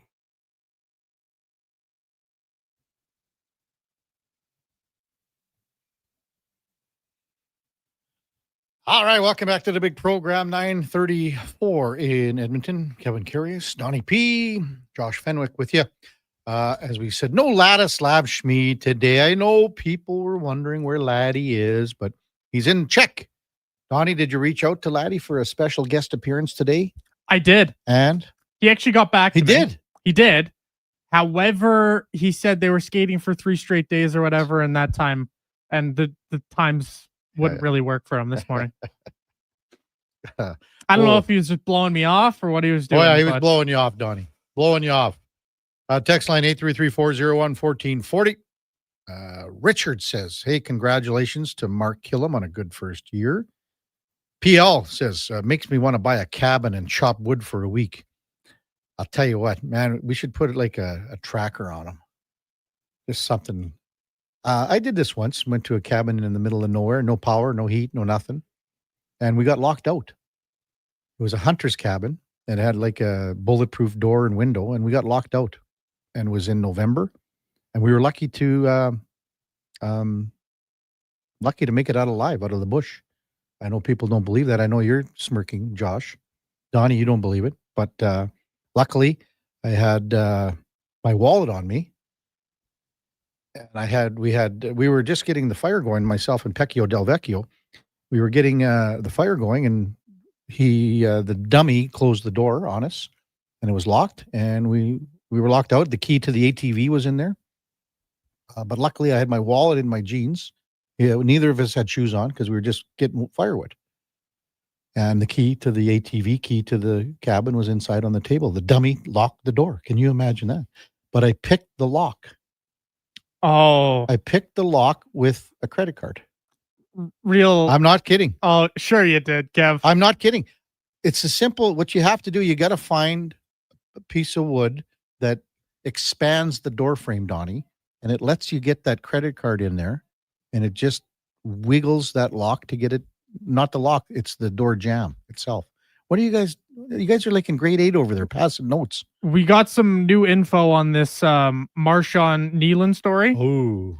It's there's a police statement that has just come out. I just see it right now too from Adam Schefter. Wow. That is I don't know if you want to update the people on that one, but man, wow. There's some depth to that. Adam Schefter from the police investigation, a possible suicide. Man was found deceased from an apparent self-inflicted gunshot wound following an outside agency vehicle pursuit that led to a multi-agency search in Frisco. Approximately 10:39 p.m. Frisco police responded to assist the Texas Department of Public Safety, located a vehicle that had evaded troopers during a pursuit. Initial reports that a male subject, later identified as 24-year-old Marshawn Nealon, fled the scene on foot. Officers established a perimeter and a search with drone units. During the course of the search, officers received info that Nealon had expressed suicidal intentions, I think. He was later located at 131, deceased. Appeared to be a self-inflicted gunshot wound. Wow. This is going to be, and again, that was just released from Adam Schefter from the Frisco Police Department 1 minute ago. Man, oh man. It's going to be a big thing today. Hate to go to break on this, but that's how sometimes things go around here. When we come back, we'll go in or out with Donovan Paulson, Kevin Karius Show on Sports 1440, presented by Sports Select. We're streaming on YouTube, X, Facebook, and Instagram. Rooter watches the big game. Go deep! What you watching, Mr. Rooter? The Plumbing Olympics. Frankie Drain Dragon Sanchez is attempting to break the world record in the 100-meter snake. Watch. Wow. Did you see that? He snaked out a 50-pound clog. And in the middle of that wad, a gold medal. What theater? Yeah, that's very cool, Mr. Rooter. For a plumber who's good as gold, call Mr. Rooter. More fruit? Check. Satisfying texture? Check. 3 amazing new recipes? Check. Let Booster Juice bowl you over with something completely different. 3 new acai bowls, loaded with delicious toppings including bee pollen, cacao nibs, and shredded coconut. Piled high on top of a refreshing blend of authentic acai, straight from Brazil. Spoon? Check. Booster Juice, Canada's original juice and acai bowl bar. Andrew Walker, host of the postgame show on Sports 1440. After every hockey game this season, tune in and chime in as we talk about the game. It's all sponsored by Legacy Heating and Cooling. Don't get left in the cold. Visit legacyheating.ca. Don't look now, but I think we're being followed. Oh, that's just my Fountain Tire sidecar. Well, they're driving pretty close. Because they're attached. Save up to 15% on select tires until December 13th. Cool. Plus, get up to $125 off a set of 4 Goodyear tires. Anything else? Get $50 off $150 service when you buy those tires. Well, that's handy. Yep. And weird. Well, I love my Fountain Tire sidecar. Book your appointment online today. Restrictions apply. Fountain Tire. We're on this road together, Canada. Game day sauce. Buddy, quit rolling up to the bar and looking like it's grade 9 grad and you're wearing your dad's old work suit. Do yourself a favor and call Game Day Suits. Game Day Suits is Alberta-based and makes fully customizable made-to-order suits. Perfect for hockey teams, wedding parties, or even the office crew. Book your free consultation at GameDaySuits.ca. I'm rocking one right now. I look deadly. You know they can't see you, right? Okay, Mr. Announcer, you want to go, tough guy? Game Day Suits! Prostate cancer affects 1 in 6 men in Alberta, and this November we're fighting back. Every dollar raised fuels early detection and life-saving support. Donate today for the men in our province. Visit keepitinalberta.ca to start your fundraiser or donate today.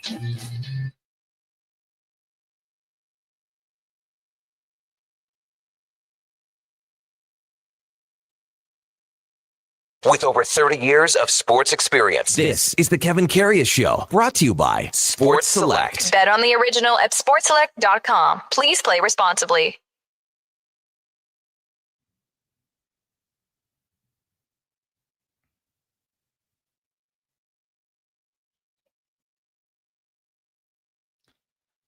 All right, welcome back to the big program, 941 in Edmonton. Text line 833-401-1440.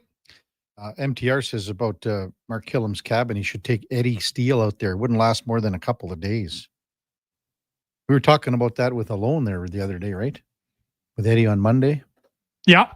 Eddie wouldn't last a couple of days in a cabin by himself.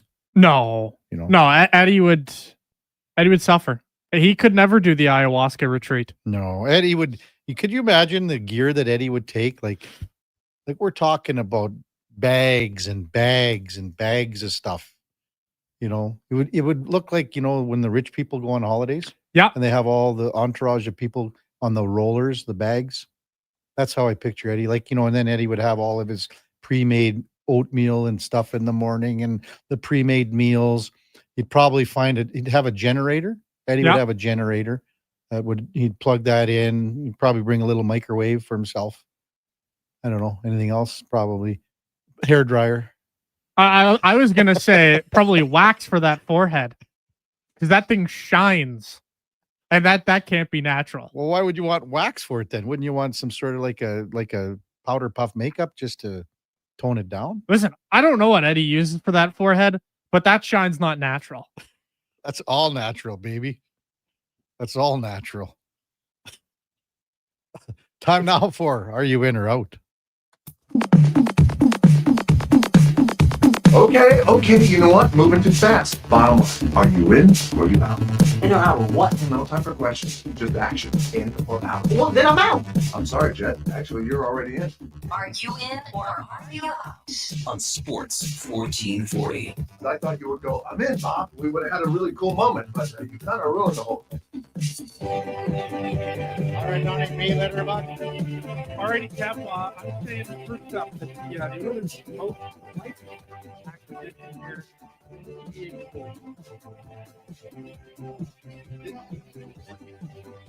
It's not after the trade deadline, Donnie. Well, of course. I mean, you're not far off here. I mean, who knows what's going to happen here in the next 3-4 months? we get how many? Would you say our number one thing is goaltending every time on the text line every day? It's near the top. Pretty much. Yeah. So or Evan Bouchard. Yeah, it's between the two of them, and Nurse is in there too. I mean, but what's out there? Not too much. What is out there? So here's the thing. So I'm probably going to go. I'm going to be out because I just don't know what is out there in the sense that it is going to be that much more of a elevation to play that fits under the salary cap. How is it going to happen? Who are you going to acquire? I just don't know who you could say that is out there. I mean, is Bennington's name going to float around the way if St. Louis flounders? Maybe that's the guy. But when you look at guys that are ahead of Stu Skinner right now, none of them are available. Who that fits into the salary cap? You're exactly right, Kevin. And I feel like, not to say panic move, but I feel more and more like they might just wind up making the change for the sake of change and see if it goes any differently. I mean, we're seeing the AHL numbers. They aren't exactly looking awe-inspiring for the guy who was, some people were thinking was going to come in and be the savior here. And Connor Ingram. The numbers aren't exactly. He's just starting out again. Of course. There's so much time here. There's so much time. But now people are already bailing on the Connor Ingram train. I don't think they can win for losing in this situation, to be I don't know. I'm probably going to go out, I guess. I mean, there's probably a piece to the puzzle out there. And again, things have to shake down in the sense we have to figure out who's it's too soon right now. It's probably too soon to answer this. How's that sound? That's more than fair enough. But off to number two, with all the talks of the Oilers perhaps trading a defenseman or a forward, I'm saying that Ty Emberson is going to be the guy out the door. I mean, but what are you going to get? Again, Ty Emberson is your number 6 guy right now. Technically, he's your number 7 guy right now. What are you getting for him? Nothing. If you want to call that a trade chip, that's nothing. I mean, if it's, I don't even know, to be honest with you, I don't think it's a body. It'll be a draft pick. That's your trade chip. You're keeping all of these assets that you've acquired. I mean, is Matt Savoy a trade chip? Well, maybe that's a trade chip. Ty Emberson isn't a trade chip here.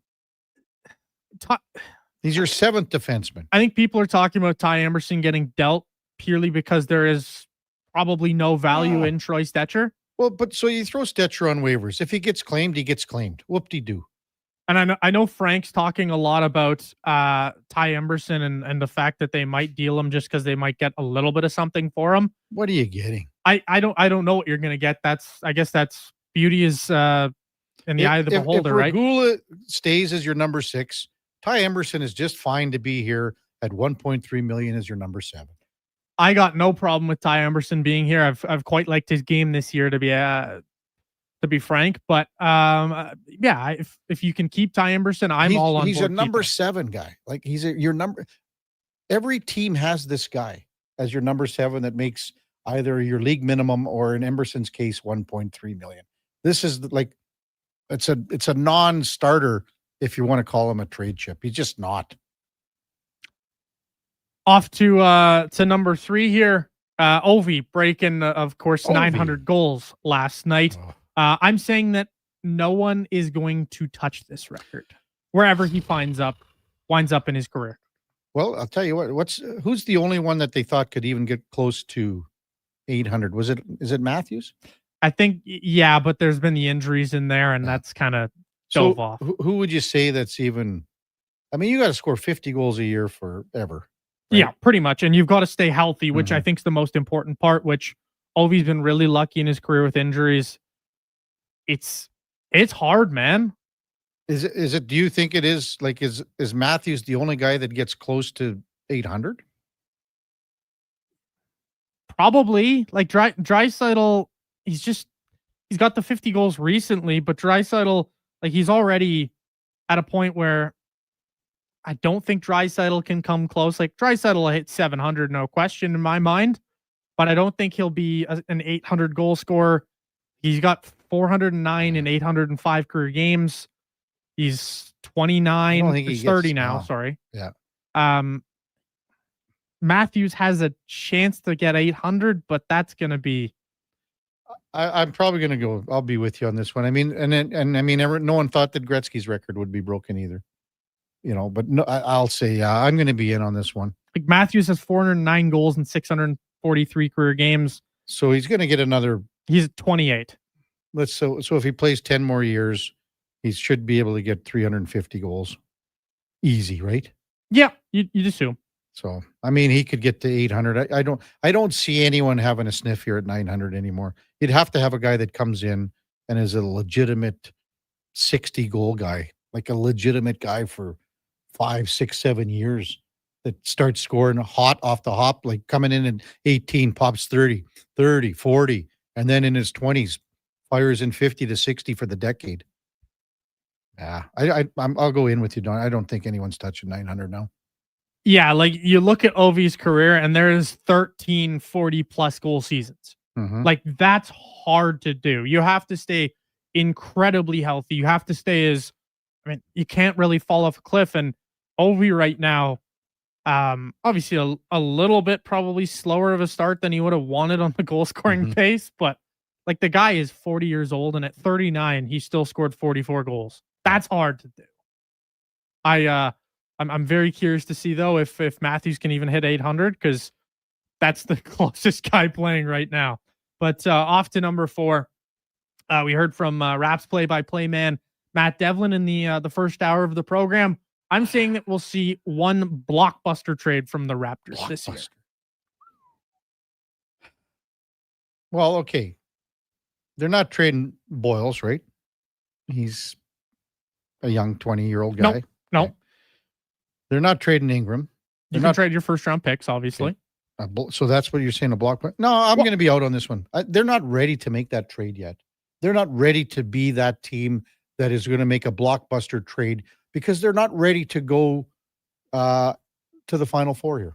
They're not ready to go to the conference finals. They could sneak into the playoffs this year.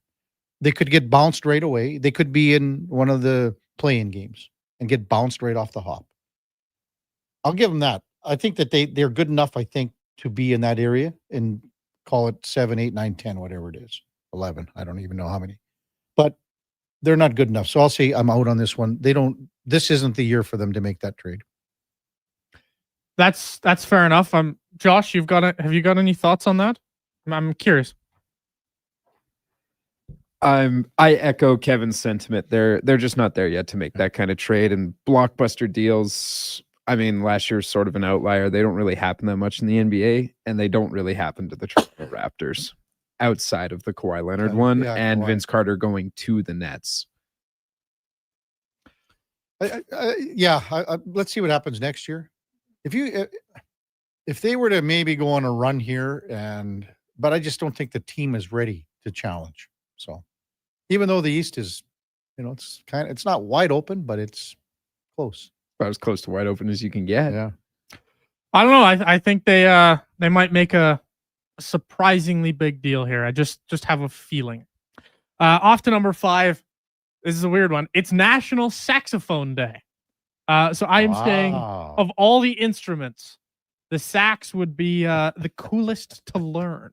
The coolest. Yes. Did you not take you must have taken a music lesson in elementary school or? Yeah. What instrument?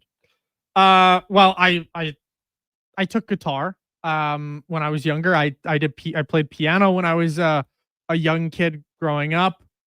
Really? I did. Yeah. I can't play it anymore, obviously, but I used to be a decently talented piano player. What about the kazoo? You ever learn that one, Donnie? I think everybody can play the kazoo. Okay. Josh, did you take music lessons on a certain instrument? Nope, never did. Not even the old recorder? Well, that doesn't count. We learned that in music class in elementary school, and I was terrible at playing the ukulele. My left hand just doesn't do anything. So yeah, I was kind of out on that. I did take musical theater, however. So oh really? Oh yeah. Wow. I was a terrible singer. Well, you know what? I'm going to go in on this one, Donnie, because there's so who are we? sometimes things blend in here for me, as you guys know. But who was the guy that was the jazz? Was that you, Donnie? No. Was it Sam? I think it was Sammy. That was Yeah. Sam like jazz, which blew me away. Big jazz fan. Yeah, big jazz fan. And I threw a couple names. Did I not throw out did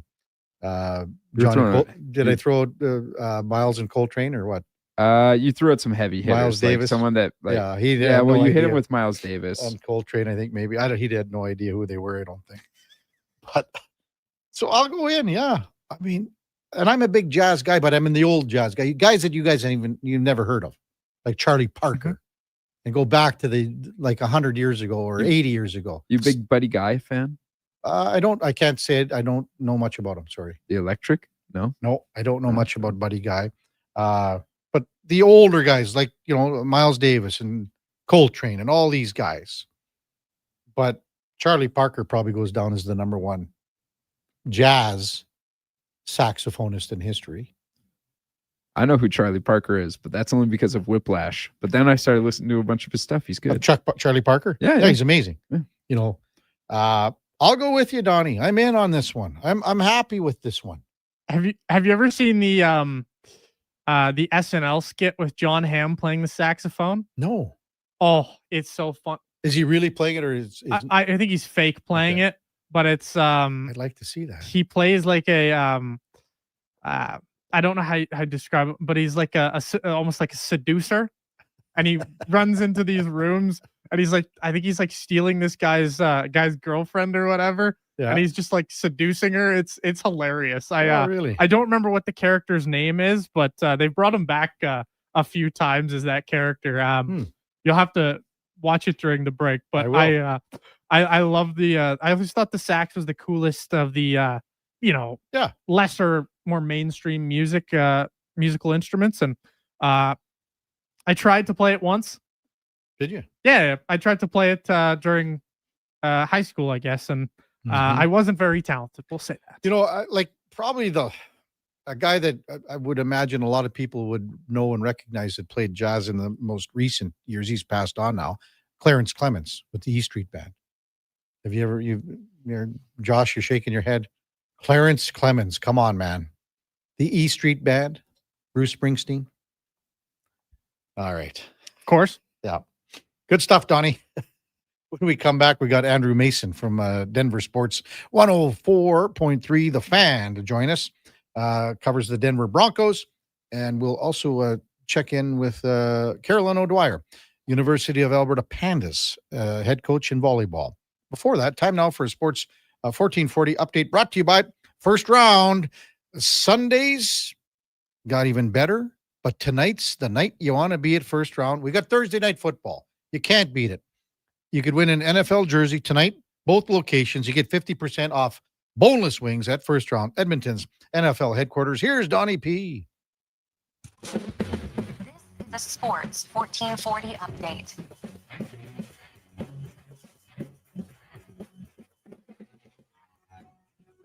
NHL action tonight. You've got the Lightning in Vegas to play the Golden Knights. The Florida Panthers, they take on the LA Kings. It's the Stars hosting the Anaheim Ducks. You've got the Pens battling the newly 900 goal man, Alex Ovechkin, and the Washington Capitals. The Sens, they take on the Bruins. And the Habs, they travel to New Jersey. Of course, the Thursday nighter, you're seeing the Denver Broncos playing host to the Las Vegas Raiders. And a couple games on, or one game on, in the NBA. You've got the Phoenix Suns and the LA Clippers.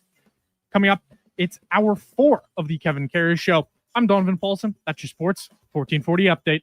Sports 1440, Stingray radio station. CHJR broadcasts from West Edmonton Mall and Wetaskiwin. Download the free Stingray music app and listen wherever you go. Looking for the perfect used ride?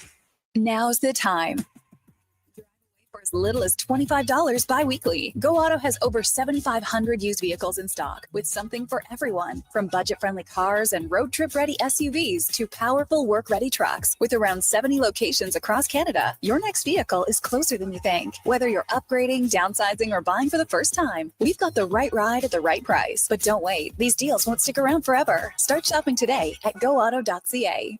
This hockey season, before every game, check out the pregame show with Andrew Walker on Sports 1440. It's brought to you by Titan Supply, your only source for rigging, lifting, and hauling products. Visit titansupply.ca. Hey everybody, it's Jason Strudlin. How would you like to join me and the superstars of hockey on an exotic holiday? Join us on a 7-night cruise through the Mexican Riviera, leaving from Los Angeles and including Cabo, Mazatlan, Puerto Vallarta, and more. While we relax and cruise the tropical waters, you can attend an intimate meet and greet with legends like Bill Ranford, Fernando Pisani, Kelly Buckberger, Ron Lowe, Gene Principe, Jack Michaels, Louis DeBrusque, and more. There's still time to get in on every hockey fan's dream cruise. Book now and save $500 per couple. The Edmonton Hockey Legends Cruise. Price start at just $23.99. Part of the proceeds support the Ben Stelter Foundation and Kids with Cancer. Visit cast.tours/Edmonton. Call 1-833-347-7678. Call now to book and save $500 per cabin when you mention promo code Stingray Radio. That's cast.tours, 1-833-347-7678. This hockey season, before every game, check out the pregame show with Andrew Walker on Sports 1440. It's brought to you by Titan Supply, your only source for rigging, lifting, and hauling products. Visit titansupply.ca. Wendy's most important deal of the day has a fresh lineup. Pick any 2 breakfast items for $4. New 4-piece French toast sticks, bacon or sausage wrap, biscuit or English muffin sandwiches, small hot coffee, and more. Limited time only at participating Wendy's. Taxes extra. Across rural Alberta, volunteers and community groups work hard to make life better for their neighbors, creating new playgrounds, better rinks, and gathering places that bring us together. Vision Credit Union is proud to lend these local heroes a helping hand. Apply today for a Helping Hand grant up to $10,000 to support your community's next big idea. Let's make great things happen together. Applications are open until January 31st, 2026. Learn more at whatsyourshare.ca.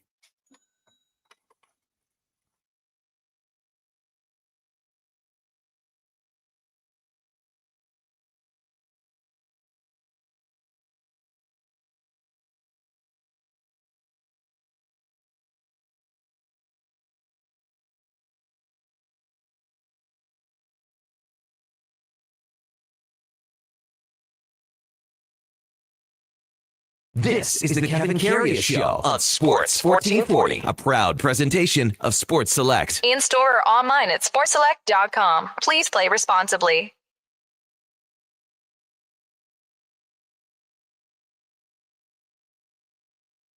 10:01 in Edmonton, and time now for the game of the day, brought to you by St. Albert Dodge, where 2025 Jeep Wrangler 1500s have 0% financing for up to 72 months. Great selection with all the new colors on the Sport Willys, Sahara, even the Rubicons on the lot right now at stalbertdodge.com. As we welcome in Andrew Mason from Denver Sports 104.3 The Fan, among other things in Denver. Morning, Andrew. You're with Kevin Karius. Thanks for coming on Sports 1440 this morning. Really appreciate it. No problem. Hey, when you looked at this Denver team at the start of the year, Andrew, and a lot of people said, you know, this Broncos team can challenge Kansas City for the division title. Were you one of those guys, Andrew? And how have you kind of assessed how this season has gone tonight, looking for their 7th straight win? I mean, I thought they could challenge. They needed a couple of things to happen. One, their defense, which struggled in the last month of the 2024 season, needed to be stored up, and certainly it has. Mm-hmm. And then, Bo Nix needed to become more consistent and start taking the next steps in his development. Certainly, the defense, especially over the last 6 weeks, has really stepped forward and had some dominant performances. And with Bo Nix, while he hasn't had many games where he's been terrific start to finish, mm-hmm. probably his best start to finish game was against Dallas back in week 8, and Dallas's defense is struggling mightily this year. He's been very good in close and late game situations. And if you look at the fourth quarter against the Giants, the fourth quarter against the Eagles, the fourth quarter against the Texans, he's delivered when he's had to. So while overall for Bo Nix, it hasn't looked much better than it did as a rookie in the late game situations, he's shown a knack for stepping it up and being clutch. And so if he could become a little bit more consistent, improve his footwork, and perhaps convert some of those deep shots that have been there, but he hasn't always connected on, he's misfired, then I think you really see this Broncos team, I think, truly consolidate itself as a potential Super Bowl contender. Well, let's look at Bo Nix here to start, Andrew. And I mean, if you prorate his numbers from prorate his numbers for the remainder of this season, they're almost going to be identical to what we saw in a full season last year. But you do see that growth. How do you maybe describe the growth that we've seen over from year to year? Well, his arc is fascinating because he struggled the first month of last year, did pretty well for about 7-8 game stretch in his rookie season where he really got comfortable, found some consistency, got on rhythm. And then down the stretch last year, as teams became more intent on taking away the short to intermediate stuff with him and forcing him to go downfield and outside the numbers more, it became more hit or miss with him. And we've seen some of that carry over into this year, that he hasn't always gotten on rhythm as much as the Broncos would like, and even as much as Sean Payton would like. But again, it's been there towards the ends of games. One thing that I think has helped him this year, and maybe has allowed him to overcome, some of the fundamental things that have been a little bit inconsistent. Like if you look at the footwork, sometimes if you look at when he throws deep, sometimes he'll throw off his back foot when he doesn't have to, when he has a relatively clean pocket. Sometimes he'll take an extra step when he's going into his deep ball. And there are some things that need to be cleaned up. But one thing that has helped him is the emergence of J.K. Dobbins in the ground game. Last year, the running game was inconsistent. This year, it's been strong. But the one thing that you want to see for Bo Nix is just kind of become more consistent. Because if you look at success rate, which is the percentage of plays that are considered a success, like, for example, an 8-yard pass on 3rd and 12 is not considered a success because it doesn't move the chains. Bo Nix's success rate, he's in the bottom quarter of the league. And that's an area where that it comes down to consistency.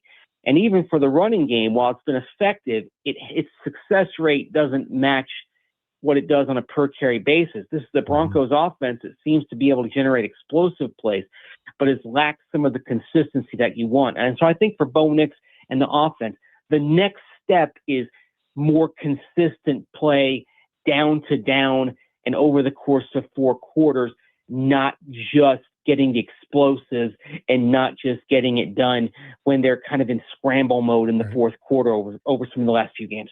Has he had better protection, Andrew, this year compared to last year, or is he making quicker decisions, or is it a little bit of both?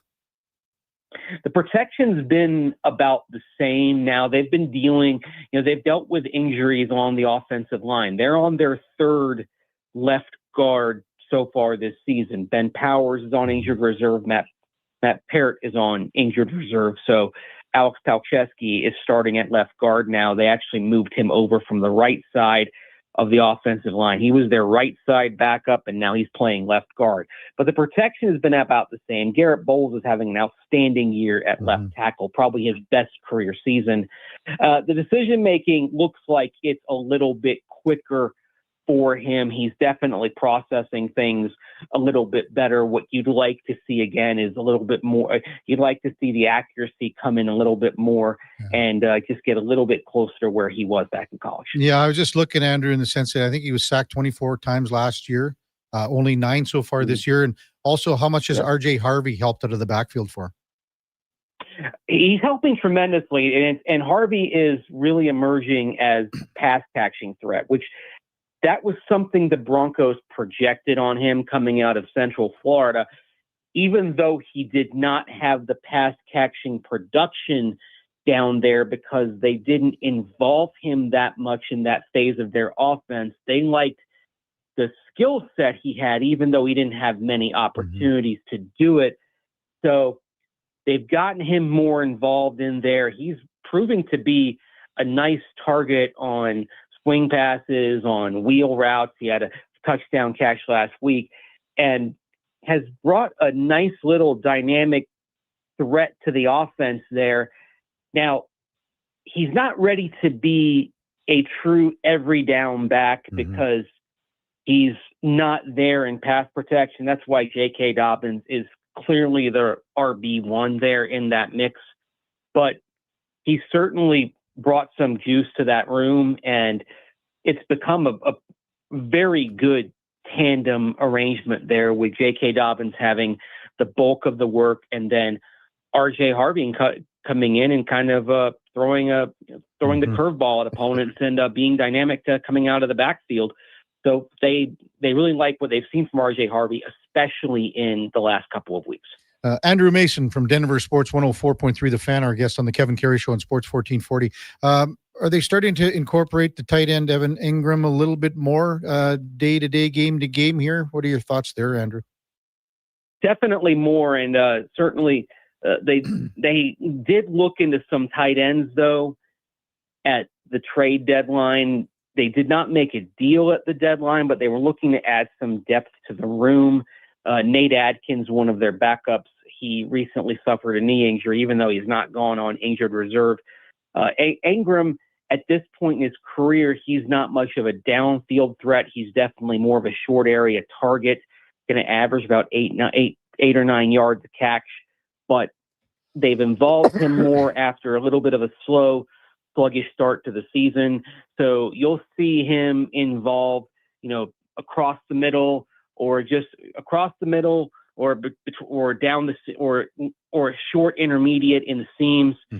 So they'll try to get him probably anywhere from 3 to 6 passes over the course of the game tonight. I would suspect. Andrew Mason with us on Sports 1440. Defensively, I mean, everyone knows about the pressure that Vance Joseph brings on this defense getting to the quarterback. Do you think they set the sack records this year? Well, it's possible. And the funny thing is, like, when you look at the Broncos heading into this season, they led the league in sacks last year, and they set a franchise record in sacks. And so when you looked at them, it was like, okay, where do you go from up, right? Like, as good as they were, how do they build on that? How do they improve on that? Well, they look like they may well do even better. I mean, they're on pace, to do even better, remarkably. There's been one real huge key to that, and that is Jonathan Cooper emerging on the opposite flank from Nick Bonito as a pass rushing edge who is almost equal to Nick Bonito. Bonito's got 8 sacks in 9 games this year. That's not a surprise. And he got the big contract extension right before the start of the season, and that's proving to be, that looks like it's going to be a very wise extension, because if the Broncos had waited on that deal for Bonito, if they had decided to wait a season before doing that, like even if they were doing that contract extension now, you might be talking about him being in the $30 to $35 million a year range, and they got him done for $26 million a year. So assuming Bonito stays healthy, that might prove to be pretty wise on their part.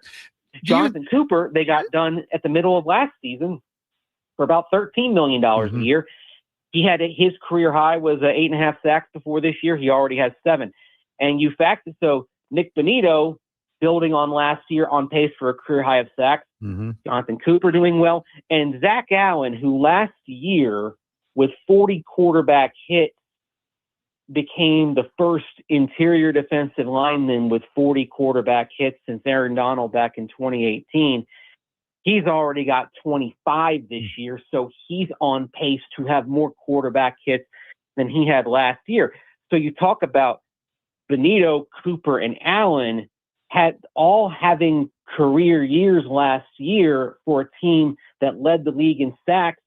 Remarkably, where this team has gone from up from top of the league last year in pass rush production is somehow getting even better. And I think part of it is those three working so well together. It's become sort of a pick your poison thing. Right. If you double Bonito off the edge, you're going to have to leave Cooper one-on-one. If you double or even triple Zach Allen up the middle, you're exposing yourself one-on-one with Cooper and Bonito off the edge. And even, they've got a couple of rotational edges in Dondre Tillman and Jonah Ellis, who are pretty effective when they rotate him in. John Franklin Myers, another interior defensive guy, has 4 sacks as well. I mean, they bring pressure from all directions. And then on top of that, the fact that the Broncos are playing are not playing from well behind, so they're not in a position where teams can grind the ball on them very often, means they can always be in pass rush mode, and they can always hunt, and they can always be in position to attack. And that's why you're seeing this team on pace for sack totals unlike anything we've seen in a long, long time. I know we're only halfway through the season here, Andrew, but do you think Nick Bonito is getting enough love for Defensive Player of the Year here? Frankly, no. Yeah. And the thing with Bonito is his sack total. I mean, he's got 8 through 9 games, and that's good. When you talk about DPOY, the stats do end up mattering, but I don't think the individual stats are going to properly reflect him, because I do believe you have to look at the production elsewhere around him and say that's a product of Bonito. I mean, Jonathan Cooper is a good enough player to take advantage of the attention that Bonito is getting, but there's no question that Coop, he's getting those one-on-ones because Bonito's getting that attention on the other side. But Coop is a good enough player to take advantage of that. The Broncos re-signed Cooper last year because he's an exceptional run defender, and he's a good enough pass rusher that you can leave him out there for every down. It's just that his pass rushing has gone to another level, and he's remained a great player at setting the edge. So it's just kind of an embarrassment of riches that they got there at edge rusher and on the interior defensive line right now. And oh, by the way, at inside linebacker, they've finally gotten Dre Greenlaw back here in the last few games, and he was sideline to sideline all over the place last Sunday against the Texans, really making an impact out there. Well, hey, Andrew, thanks for this. Really appreciate your time. Hopefully they're not looking too far past the Raiders tonight and ahead to next week's showdown with Kansas City. Well, I don't think they have been. Interesting stat, the Broncos the last couple of years are undefeated against teams that came into the game with losing records. So they have not looked past teams like this.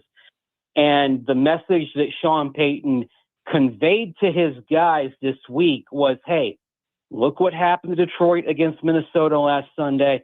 Look what happened to the Packers, the big favorite against Carolina at home last Sunday. Those games kind of were perfectly timed for Sean Payton to get that message across to his team, to not take a team like the Raiders lightly. Good stuff, Andrew. Really appreciate your time. Enjoy this one, and maybe we'll chat as the season progresses. Thanks for coming on. All right. No problem. Appreciate it. That's Andrew Mason, Denver Sports 104.3 of The Fan, among other things that where he shows up on the Denver sports scene. And that's the game of the day, brought to you by St. Albert Dodge. Again, the 2025 Jeep Wranglers are on sale right now. Check them out at stalbertdodge.com. When we come back, how about a little local volleyball? Carolyn O'Dwyer, head coach of the University of Alberta Pandas. They are the number 1 ranked team in the nation. They got a hell of a squad. They're at the Saville Center tomorrow night. That's coming up straight ahead. Kevin Karius, Donnie P., Josh Fenwick on Sports 1440, presented by Sports Select. We're streaming on YouTube, X, Facebook, and Instagram. Getting in on the sports action you want is as easy as playing at sportselect.com. Simply make your picks online, generate your QR code, and lock in your bet at your local Lotto Spot retailer. Then sit back, watch the game, grip your chair, and high-five anyone nearby. Every bet is 100% legal with the chance of winning cash in hand. Sports Select. When you're ready to play, bet on the original. Must be 18 plus to play. Play responsibly.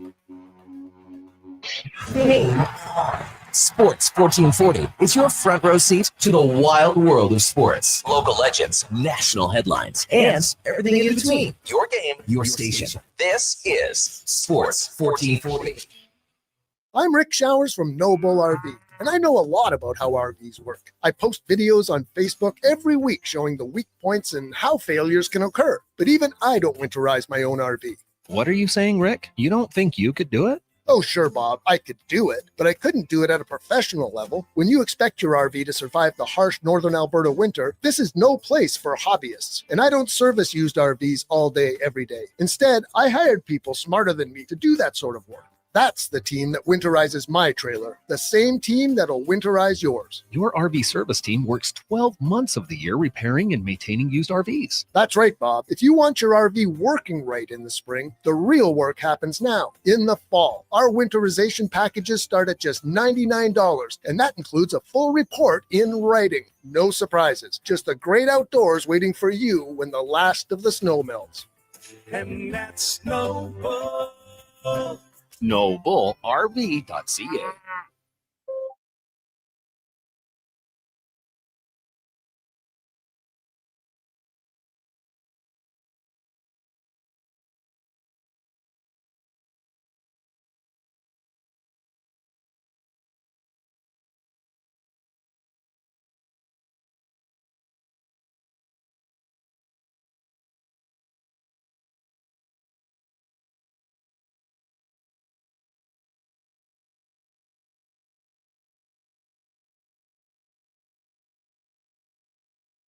A veteran of the Edmonton sports scene for over 3 decades, the Kevin Karius Show, powered by Sports Select. Bet on the original at sportselect.com. Please play responsibly.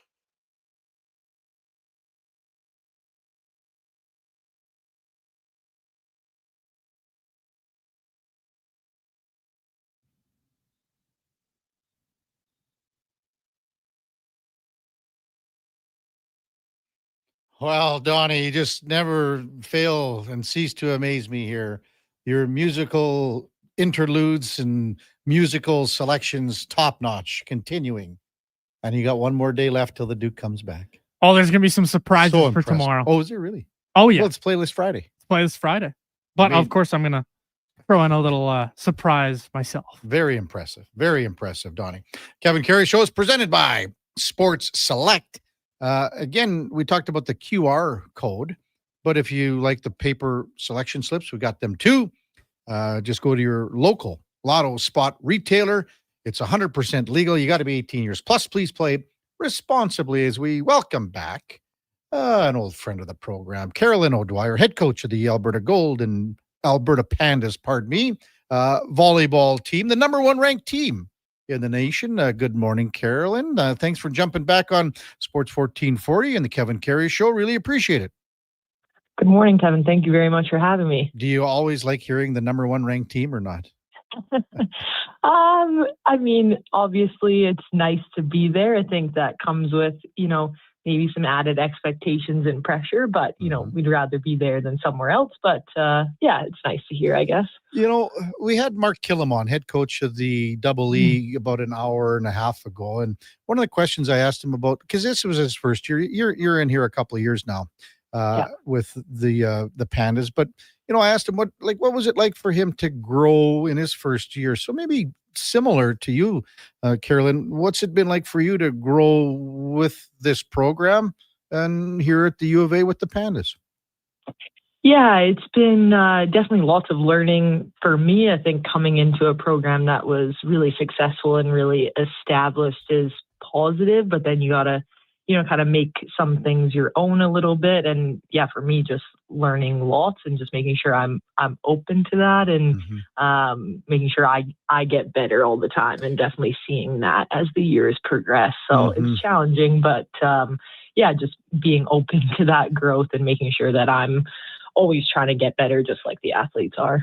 I probably asked you in the several times you've been on, Carolyn, because taking over for Lori Eisler, an absolute legend at the U of A and across the country and in all volleyball circles, would you be able to say a time where you knew that this was your team, and you put a stamp on the program kind of thing? Oh, that's a really good question. I mean, I think it's been extremely cool for me to have the fortune to have Lori as a mentor and have gone to work with her as an assistant coach. And now, she continues to work with the program, and a lot of what she does is, helping the team and mentoring me still. So I think that's pretty cool to have and kind of have her around to, allow me to do my thing, but also, okay, here's some things she's seeing and maybe can help with that. But I think this year, especially, we have some athletes kind of later in their careers and, some athletes that I started with that are now kind of in their third and fourth year. And so I think seeing a lot of kind of their growth and, you feel like that's at least in part to some of the work I've done over the last couple of years. So I think kind of just seeing the athletes succeed is a big part of feeling I have a stamp on the program. Good stuff. Pandas volleyball coach Carolyn O'Dwyer with us on the Kevin Karius Show on Sports 1440. Well, so the first home game for you guys after a couple of matches on the road, you got Fraser Valley coming in here tomorrow night, and then Saturday night at the Saville Community Sports Center. What do you know about the Cascades, Carolyn? They're a strong team. Yeah, they've been doing well over the last couple of years and kind of a program that's been building for sure. So, they're going to be a strong opponent. The last couple of years, we've had some battles with them in kind of key moments in like national qualifiers and some kind of big games. So, and so far it's gone our way. So I would expect them to be coming in with a little bit of a chip on their shoulder and definitely wanting to take a piece out of us. But yeah, a very strong opponent. Well, let's discuss the makeup of your team. Let's start with some returning players. Who do you have back, and who are you leaning on, I guess, this year? Yeah, we only graduated one athlete last year. So we've returned essentially our entire starting group from last season's Canada West Championship team. So definitely a strong returning group and looking to do some big things. And then we had a few athletes that had really good experiences this summer with national team programs. So Abby Guzin is one that spent the entire summer with our senior national team. And so she's someone we're definitely looking to bring that experience back and help us, and someone that I think we can lean on for sure moving forward. But in general, I think we have a lot of balance to our team and a lot of now older, mature athletes that, I think are ready to take on that responsibility. Well, tell us a little bit more about Abby Guzin in her third year here and a local player. What's she offer for your team? A lot. Yeah. She's, I think, like I said, had a really good experience this summer. And I think the thing with Abby being a left side is, she's a very good passer plus, a good offensive presence for us. So I think she does a lot of things for us on kind of every side of the ball, which is really impactful. And then I think she's just really grown as a leader as well, and someone that's helping her teammates and kind of stepping outside of herself a little bit more this season. And so that's really cool to see. But yeah, she kind of does it all for us. Mm-hmm. So maybe just to speak to how playing on the national and the senior team over the course of the summer helps just to, continuing to build someone's game to where, I mean, now you're going to be a part of the national program, I would assume, as, the years pile up here. Yeah, I mean, I think for Abby specifically, it was a really eye-opening summer, just kind of going straight from university volleyball to, the absolute top around the world of getting to play in Volleyball Nations League. And then she competed at World Championships this summer, which is obviously just the best volleyball teams in the world. So I think it was pretty eye-opening of, okay, this is where I'm at now, but this is where I want to be in kind of all the areas that I think she can get better at. And so I've just seen her really coming in with like super focused, super ready to just get better every day. And so that's been, a cool, pretty big shift for her of just, okay, I'm not there yet. I might be doing pretty well where I am, but there's lots that I can, work on and get better at. And I think that's been very good for her teammates also, just to see how hard she's working every day in practice. Alberta Pandas head coach on the volleyball squad, Carolyn O'Dwyer, our guest on the Kevin Carey Show on Sports 1440. As you said, Carolyn, you only graduated the one player. So how did recruiting go? And maybe a bit of a two-parter. How did recruiting go as far as players coming in? And how does recruiting work with yourself and then Lori Eisler working so close together?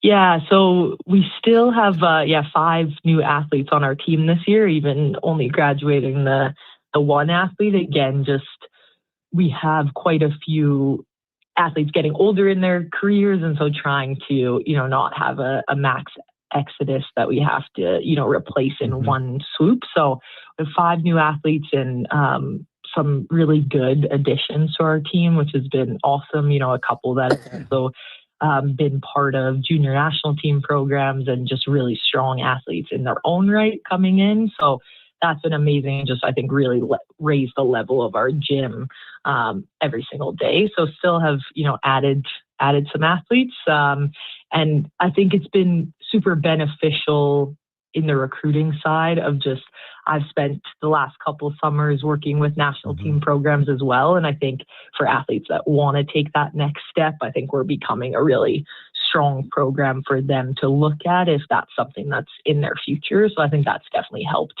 from a recruiting standpoint is, getting some of the top athletes that, they have dreams of being on the national team and, maybe going to the Olympics and all those pieces and just kind of being a program that can help them get there. So I think that's been, really impactful. When you dip into the local high school programs, Carolyn, and I mean, in the sense that there are some strong high schools programs here, like, Sal is big, Scone is big for you guys to look at. Maybe just speak to how, it's pretty impressive when you look at the local high school and the caliber local high school volleyball players here. Yes, I mean, Edmonton and surrounding areas has been pretty kind to us as a program and done a really nice job of developing some really good local talent. And it's nice, the volleyball community is very connected. And so having coaches that I have connections to that are, working with a lot of those talented young athletes is really impactful. And then I think a lot of them being members of our tennis volleyball club is just a really good connection where, they're learning volleyball in the same way we teach it and kind of all the way up from U12 to U18, just really connected to our program. So those two pieces, I think, have been really impactful for us. But I'm very grateful for just how strong and talented the Edmonton and surrounding community is, because, of course, I would love to recruit as many athletes as possible from this area for sure. No kidding. Yeah, one of those players that was at Sal, Allie Moore. What kind of player is Allie Moore? She's great for us to have as well, and both her and Abby being Sal graduates. And Allie last year was very strong second team all-star for Canada West. And she also got a little bit of experience this summer with the U23 national team. And so just seeing lots of growth from her.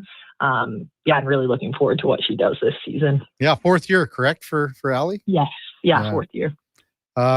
Maybe just speak to Canada West. I mean, obviously you guys are number one ranked in U Sports.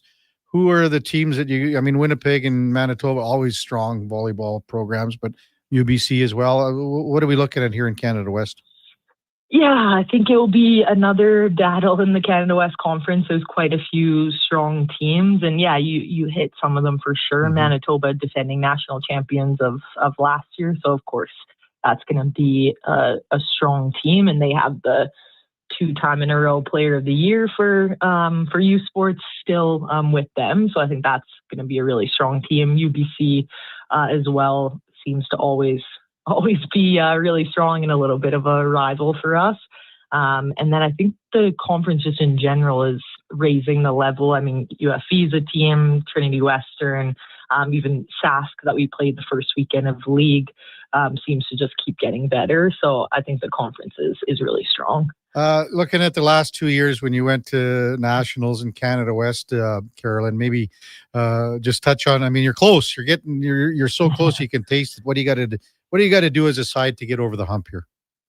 Yeah, I mean, I think the experience is going to help. I mean, now we have athletes that have been in that situation for a lot of them now, at least twice, that they've been kind of so close, but haven't quite got it done. So I think that experience is going to be key. And then, for us, just keep building our game. I think we're becoming more of a balanced offensive team. And that's kind of what we want to be, is everyone, contributing their part and not being super reliant on, one or two people. And so that's something we're working on, and I think is getting better. So I would say those are big. And then just playing well when it counts, and kind of focusing on our side and being able to perform in those big moments.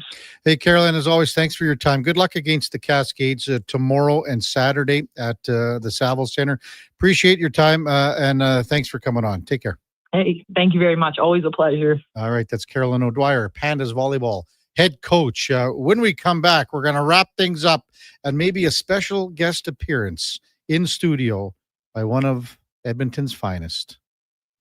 And it'll be, quit pointing at the other guy here. That's coming up right after the break. Kevin Karius, Donnie P, and Josh Fenwick, very intuitive to the Pandas volleyball program. Stick around. We're back to close things up on Sports 1440, presented by Sports Select. We're streaming on YouTube, X, Facebook, and Instagram.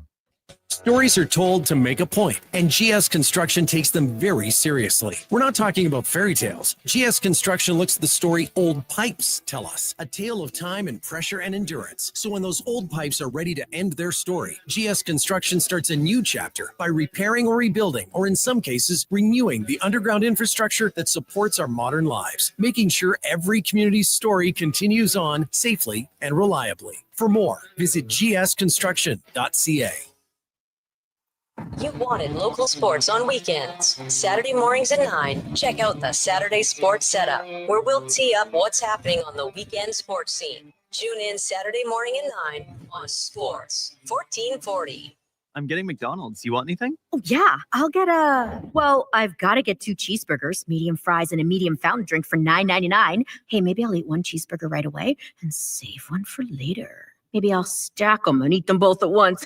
Options. Oh, delicious, delicious options. So 2 cheeseburgers, fries, and drink? How'd you know? You were thinking out loud again. Get yourself a 2 cheeseburger meal for just $9.99 plus tax for a limited time only at participating McDonald's restaurants. Prostate cancer affects 1 in 6 men in Alberta, and this November we're fighting back. Every dollar raised fuels early detection and life-saving support. Donate today for the men in our province. Visit keepitinalberta.ca to start your fundraiser or donate today. Winter in Alberta doesn't mess around. And neither does Titan Supply. For over 50 years, we've earned the trust of our customers across a variety of industries. Because we lead with integrity, honesty, and respect. I'm Joe. And I'm Brent from Titan Supply. When the weather hits hard, we're fully stocked with rigging, lifting, and hauling gear that works as hard as you do. Titan Supply. Built on trust, driven by safety. Serving Edmonton, Grand Prairie, Red Deer, and Calgary. Let us help you face the weather the Titan way. Visit titansupply.ca.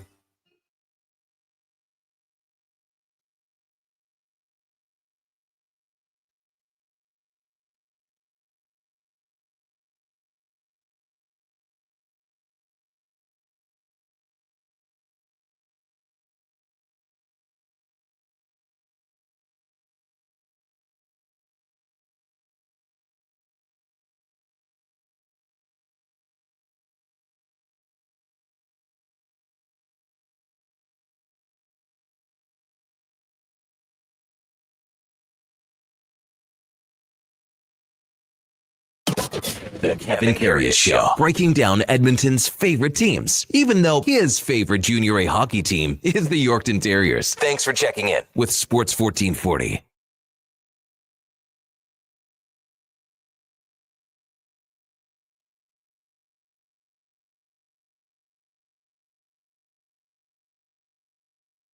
All right, welcome back to the big program, 1038 in Edmonton. The Kevin Karius Show is presented by Sports Select. We talked about the paper selection slip, even the QR codes. It's 100% legal. You got to be 18 plus. Please play responsibly. Check them out, sportselect.com.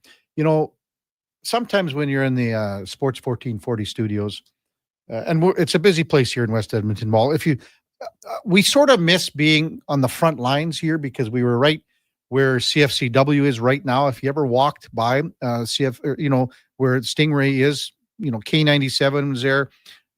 Sports 1440, we were there for a couple of years, but now we've moved to the back just with all of the new renovations that we've had here at the Stingray Studios. But we still get a lot of people that come in and they want to say hello. And one of those guys, Barry Stafford, longtime Edmonton Oilers equipment manager. He's been on the show a million times here. Barry and I have had a long, great relationship for since I got here and it's now 27 years, 28 years coming up. And I don't know, he's one of those guys that we just hit it off right off the hop. And along with Sparky, I had so much fun with them when I was doing Oiler games on the road. They're the nicest guys I've ever met.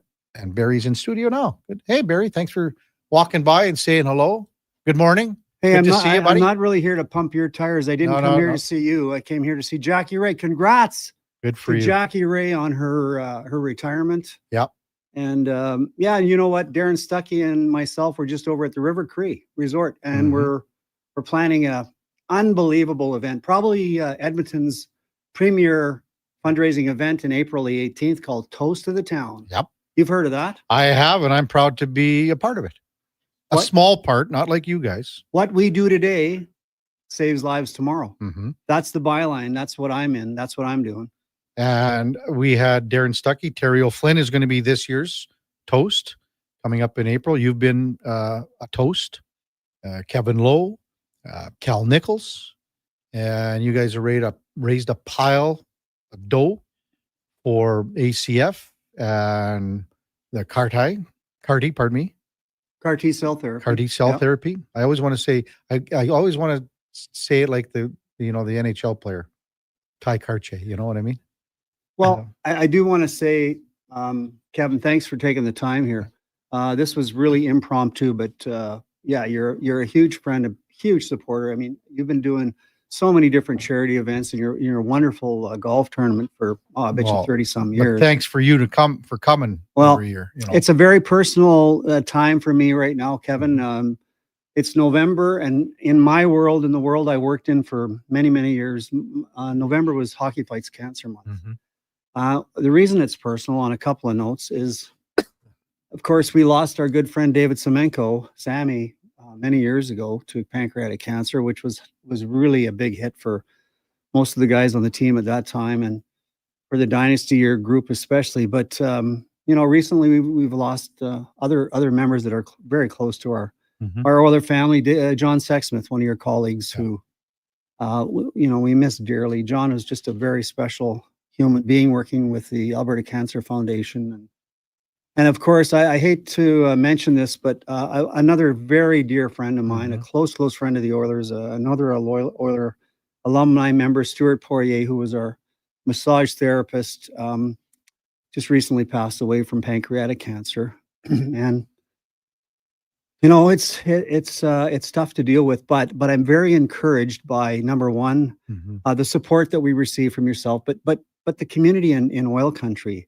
The Edmonton Oilers Community Foundation is second to none as far as helping support cancer care in Alberta, and I mean that, in all of Alberta. Of course, oil country, but we've got the Alberta Cancer Foundation, Kevin, here, the Cure Cancer Foundation, and our event, the Toast of the Town, is a very small event, but we have huge impact. And when I say what we do today saves lives tomorrow, I mean that literally, Kevin. We can't save everybody's life. We're celebrating the life of our good friend Brian Anstice, who all of our proceeds this year are dedicated to Brian Anstice, who was a pillar of the community, and he's the one that started the Toast of the Town. But it's emotional to me. I just happened to stop in here, and I appreciate the time. But anything we can do as a community here in Edmonton, we appreciate your help for the Cross Cancer Hospital, and of course we're supporting CAR T-cell therapy and immunotherapy through Dr. Michael Chu at the Cross, but all cancers. Ben Stelter, of course, we're supporting Ben Stelter, the Kids for Cancer, the Stollery, and I just wanted to say thank you to all the Albertans that are reaching out to help us, because it is very personal. It's you, Barry, and it's guys like yourself that have been an absolute pillar of strength through your treatments. I mean, the last time that Stuck was in here with T.O., with Terry O'Flynn, you were going through treatments. Can you maybe just, you and Kenny Lowe and Sparky and Stu, the four of you guys, and you had others as well. You guys were so close, so tight for so many years. A big part of all the Stanley Cups and success here. Maybe just if you can share a story or maybe a memory of Stu and all the years you were together. Stu was by far the best in the business, and I feel very fortunate because I was, part of many winning teams. Stu Poirier himself was part of 5 championship teams starting in 1990 with Ken Lowe, our 5th Stanley Cup. He also was on a world championship team. Billy Ranford was the goalie. We won in Bolzano, Italy. He was on a World Cup team. And he was also on the Olympics, the 2002 Olympics. Stu Poirier was known by and respected by the best players in the game during that time, and a dedicated employee, just a wonderful person. And condolences go out to Stuart, his family, his lovely wife Erin, and just a real special guy in our hearts. And he's an Oiler alumni, tried and true, man.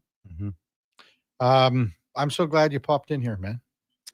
Well, it's always a pleasure, and keep up the good work. It's fun to listen to your show, and it's an exciting time for the Oilers. I said to you just in fun, hey, Kevin, I'm working on my cup number 6.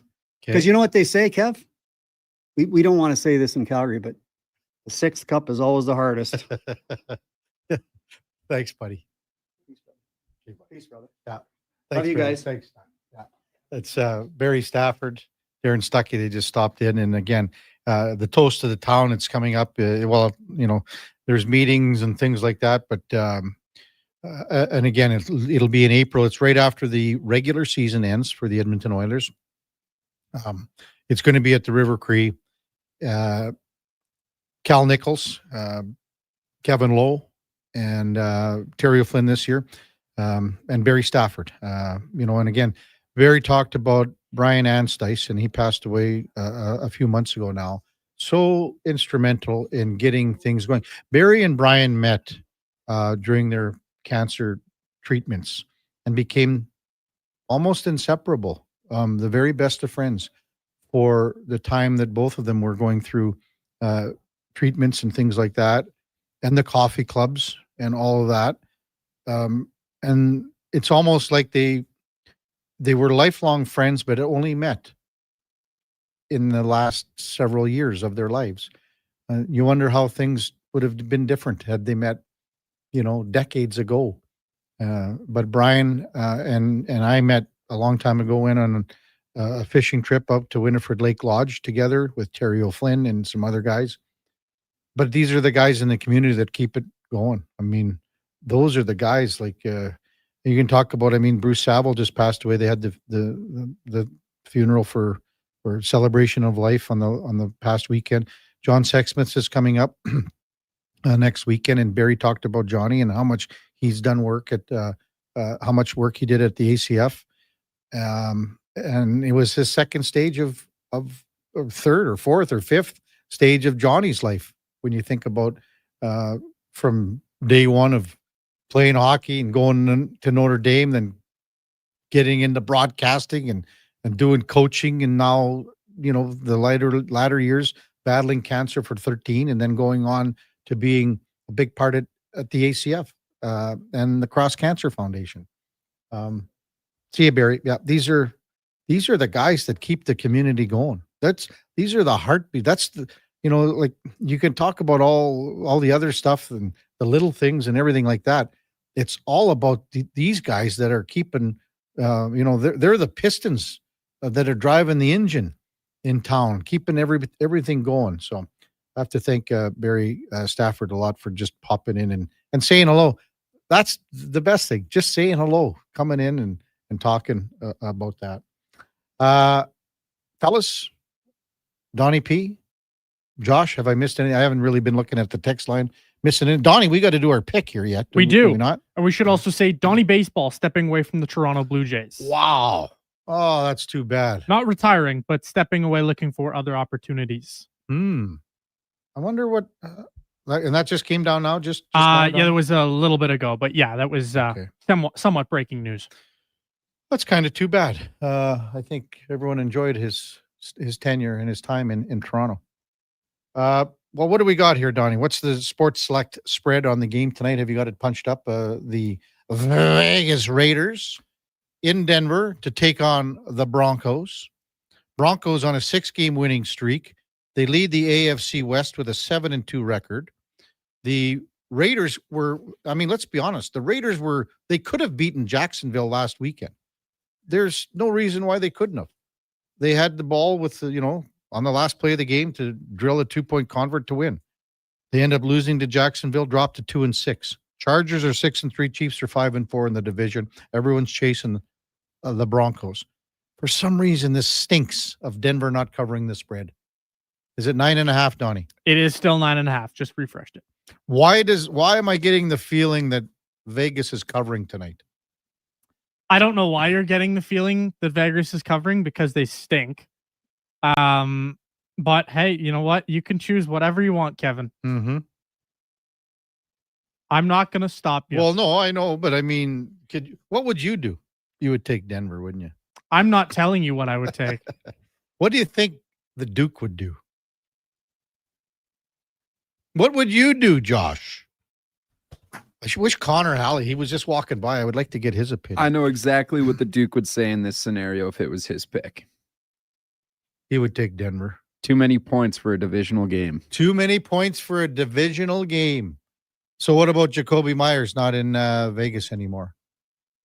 More targets for Brock Bowers. And Trey Tucker.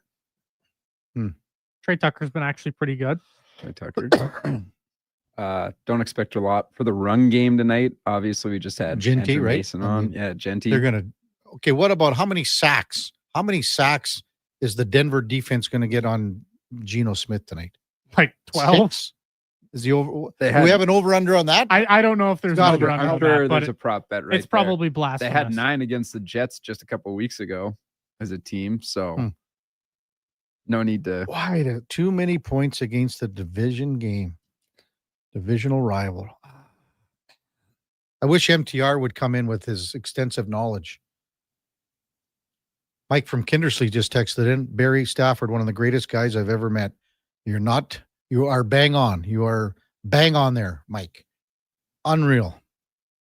Where's MTR when you need him? The guy texts in all the time, and now we need him to do, MTR's on my side, Kev. Why? Why is he on your side?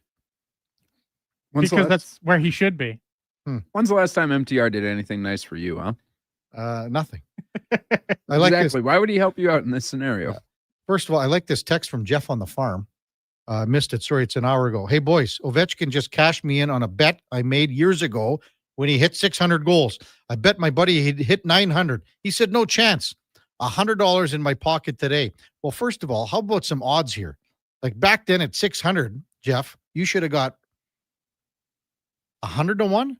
Probably. Yep. 7 years later, he says I should get the inflation price. Well, you should have had odds, man. Nice win. However, bets with your friends, you don't could have been a lot odds more. on 300 more goals.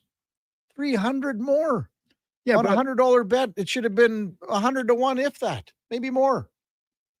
if I'm sitting with my boys at the bar and I'm looking at Ovi a few years back, 600 goals, like $100 says he makes it to. You don't say, give me the odds that Ovi scores 900 goals. I'll give you 100 to 1. We don't really do that. It's $100 says Ovi scores 100 goals. You're right. That's true. That is true. Here's what I'm going to do, boys. I'm going to make this pick in honor of Fred Fleming. You guys have no idea who that is? Nope. Fred Fleming, Edmontonian, went down with Pat Bolin when Bolin was the owner of the Denver Broncos. Fred was almost like his right-hand man. I'm going to take the Denver Broncos to cover the 9.5 points tonight. And that's my pick, Donnie P. Okay. I got no problem with that. I much like the Dukes feeling, I think that's too many points for the divisional game, and the Denver Broncos. You know what? Their offense has been a little up and down. It's been a roller coaster this year. So I'm perfectly content with that, Kev. I'll be honest, I'm on the fence on it because again, I'm too. The 9.5 is a lot, but it's 2 scores. I'm fine. Let's do it. All right, fellas, great show. Donnie, we got one more, and then man, you're home free. You're clear and free after this. Yep. It's You got back a Saturday. to the You got a usual. Saturday night game, 8 Yes, o'clock. I do. Yes, Monday I do. night. We're off Tuesday, I would imagine. So Monday night after that Columbus game, you can go and rip it up. Back to the usual skeda for after Saturday. Coming up at the top of the hour, it is Fantasy Frenzy with the former Ross Shep-T-Bird, Connor Halley, and Donnie P. At 12 o'clock, it's the Lowdown with Alan Mitchell. 2 to 6, Jason Greger drives us home with the Jason Greger Show. We got Fox Sports all night long until we're back with you tomorrow to wrap up the week with Big Eddie Steele, our co-host from 7 to 9. Before all that, time now for a Sports 1440 update brought to you by Local Quality Market. It's not your average grocery store. We're a butcher, a baker, a cafe, a deli. It's a rotisserie. It's a pizzeria, all under one roof. Check them out. I've been at the one on 142 Street. Awesome. Shop local, loca.ca. Hey, everyone, thanks for listening this morning. Really appreciate it. Thanks to all the great guests we had. Had a lot of good conversations with a lot of people. And thanks for all the texts and being a part of the show. Could not do it without you. We'll see you back here tomorrow morning at 7 o'clock. Have a wonderful rest of your Thursday. Until then, here is Donnie P. This is the Sports 1440 update. NHL action tonight. You've got the Tampa Bay Lightning. They're traveling to Las Vegas to play the Golden Knights. The Kings battling the Panthers. The Stars, they host the red-hot Anaheim Ducks. You're going to see Crosby and Ovechkin clash as the Caps play the Penguins. The Ottawa Senators, they are in Boston. And the Montreal Canadiens, they take on the New Jersey Devils. Of course, the Thursday nighter sees the Broncos clash with the Raiders. One game on in the NBA. It is the Phoenix Suns. They clash with the Clippers. Coming up on Sports 1440, it is Fantasy Frenzy with myself, Donovan Paulson, and Connor Halley. This has been your Sports 1440 update. Sports 14.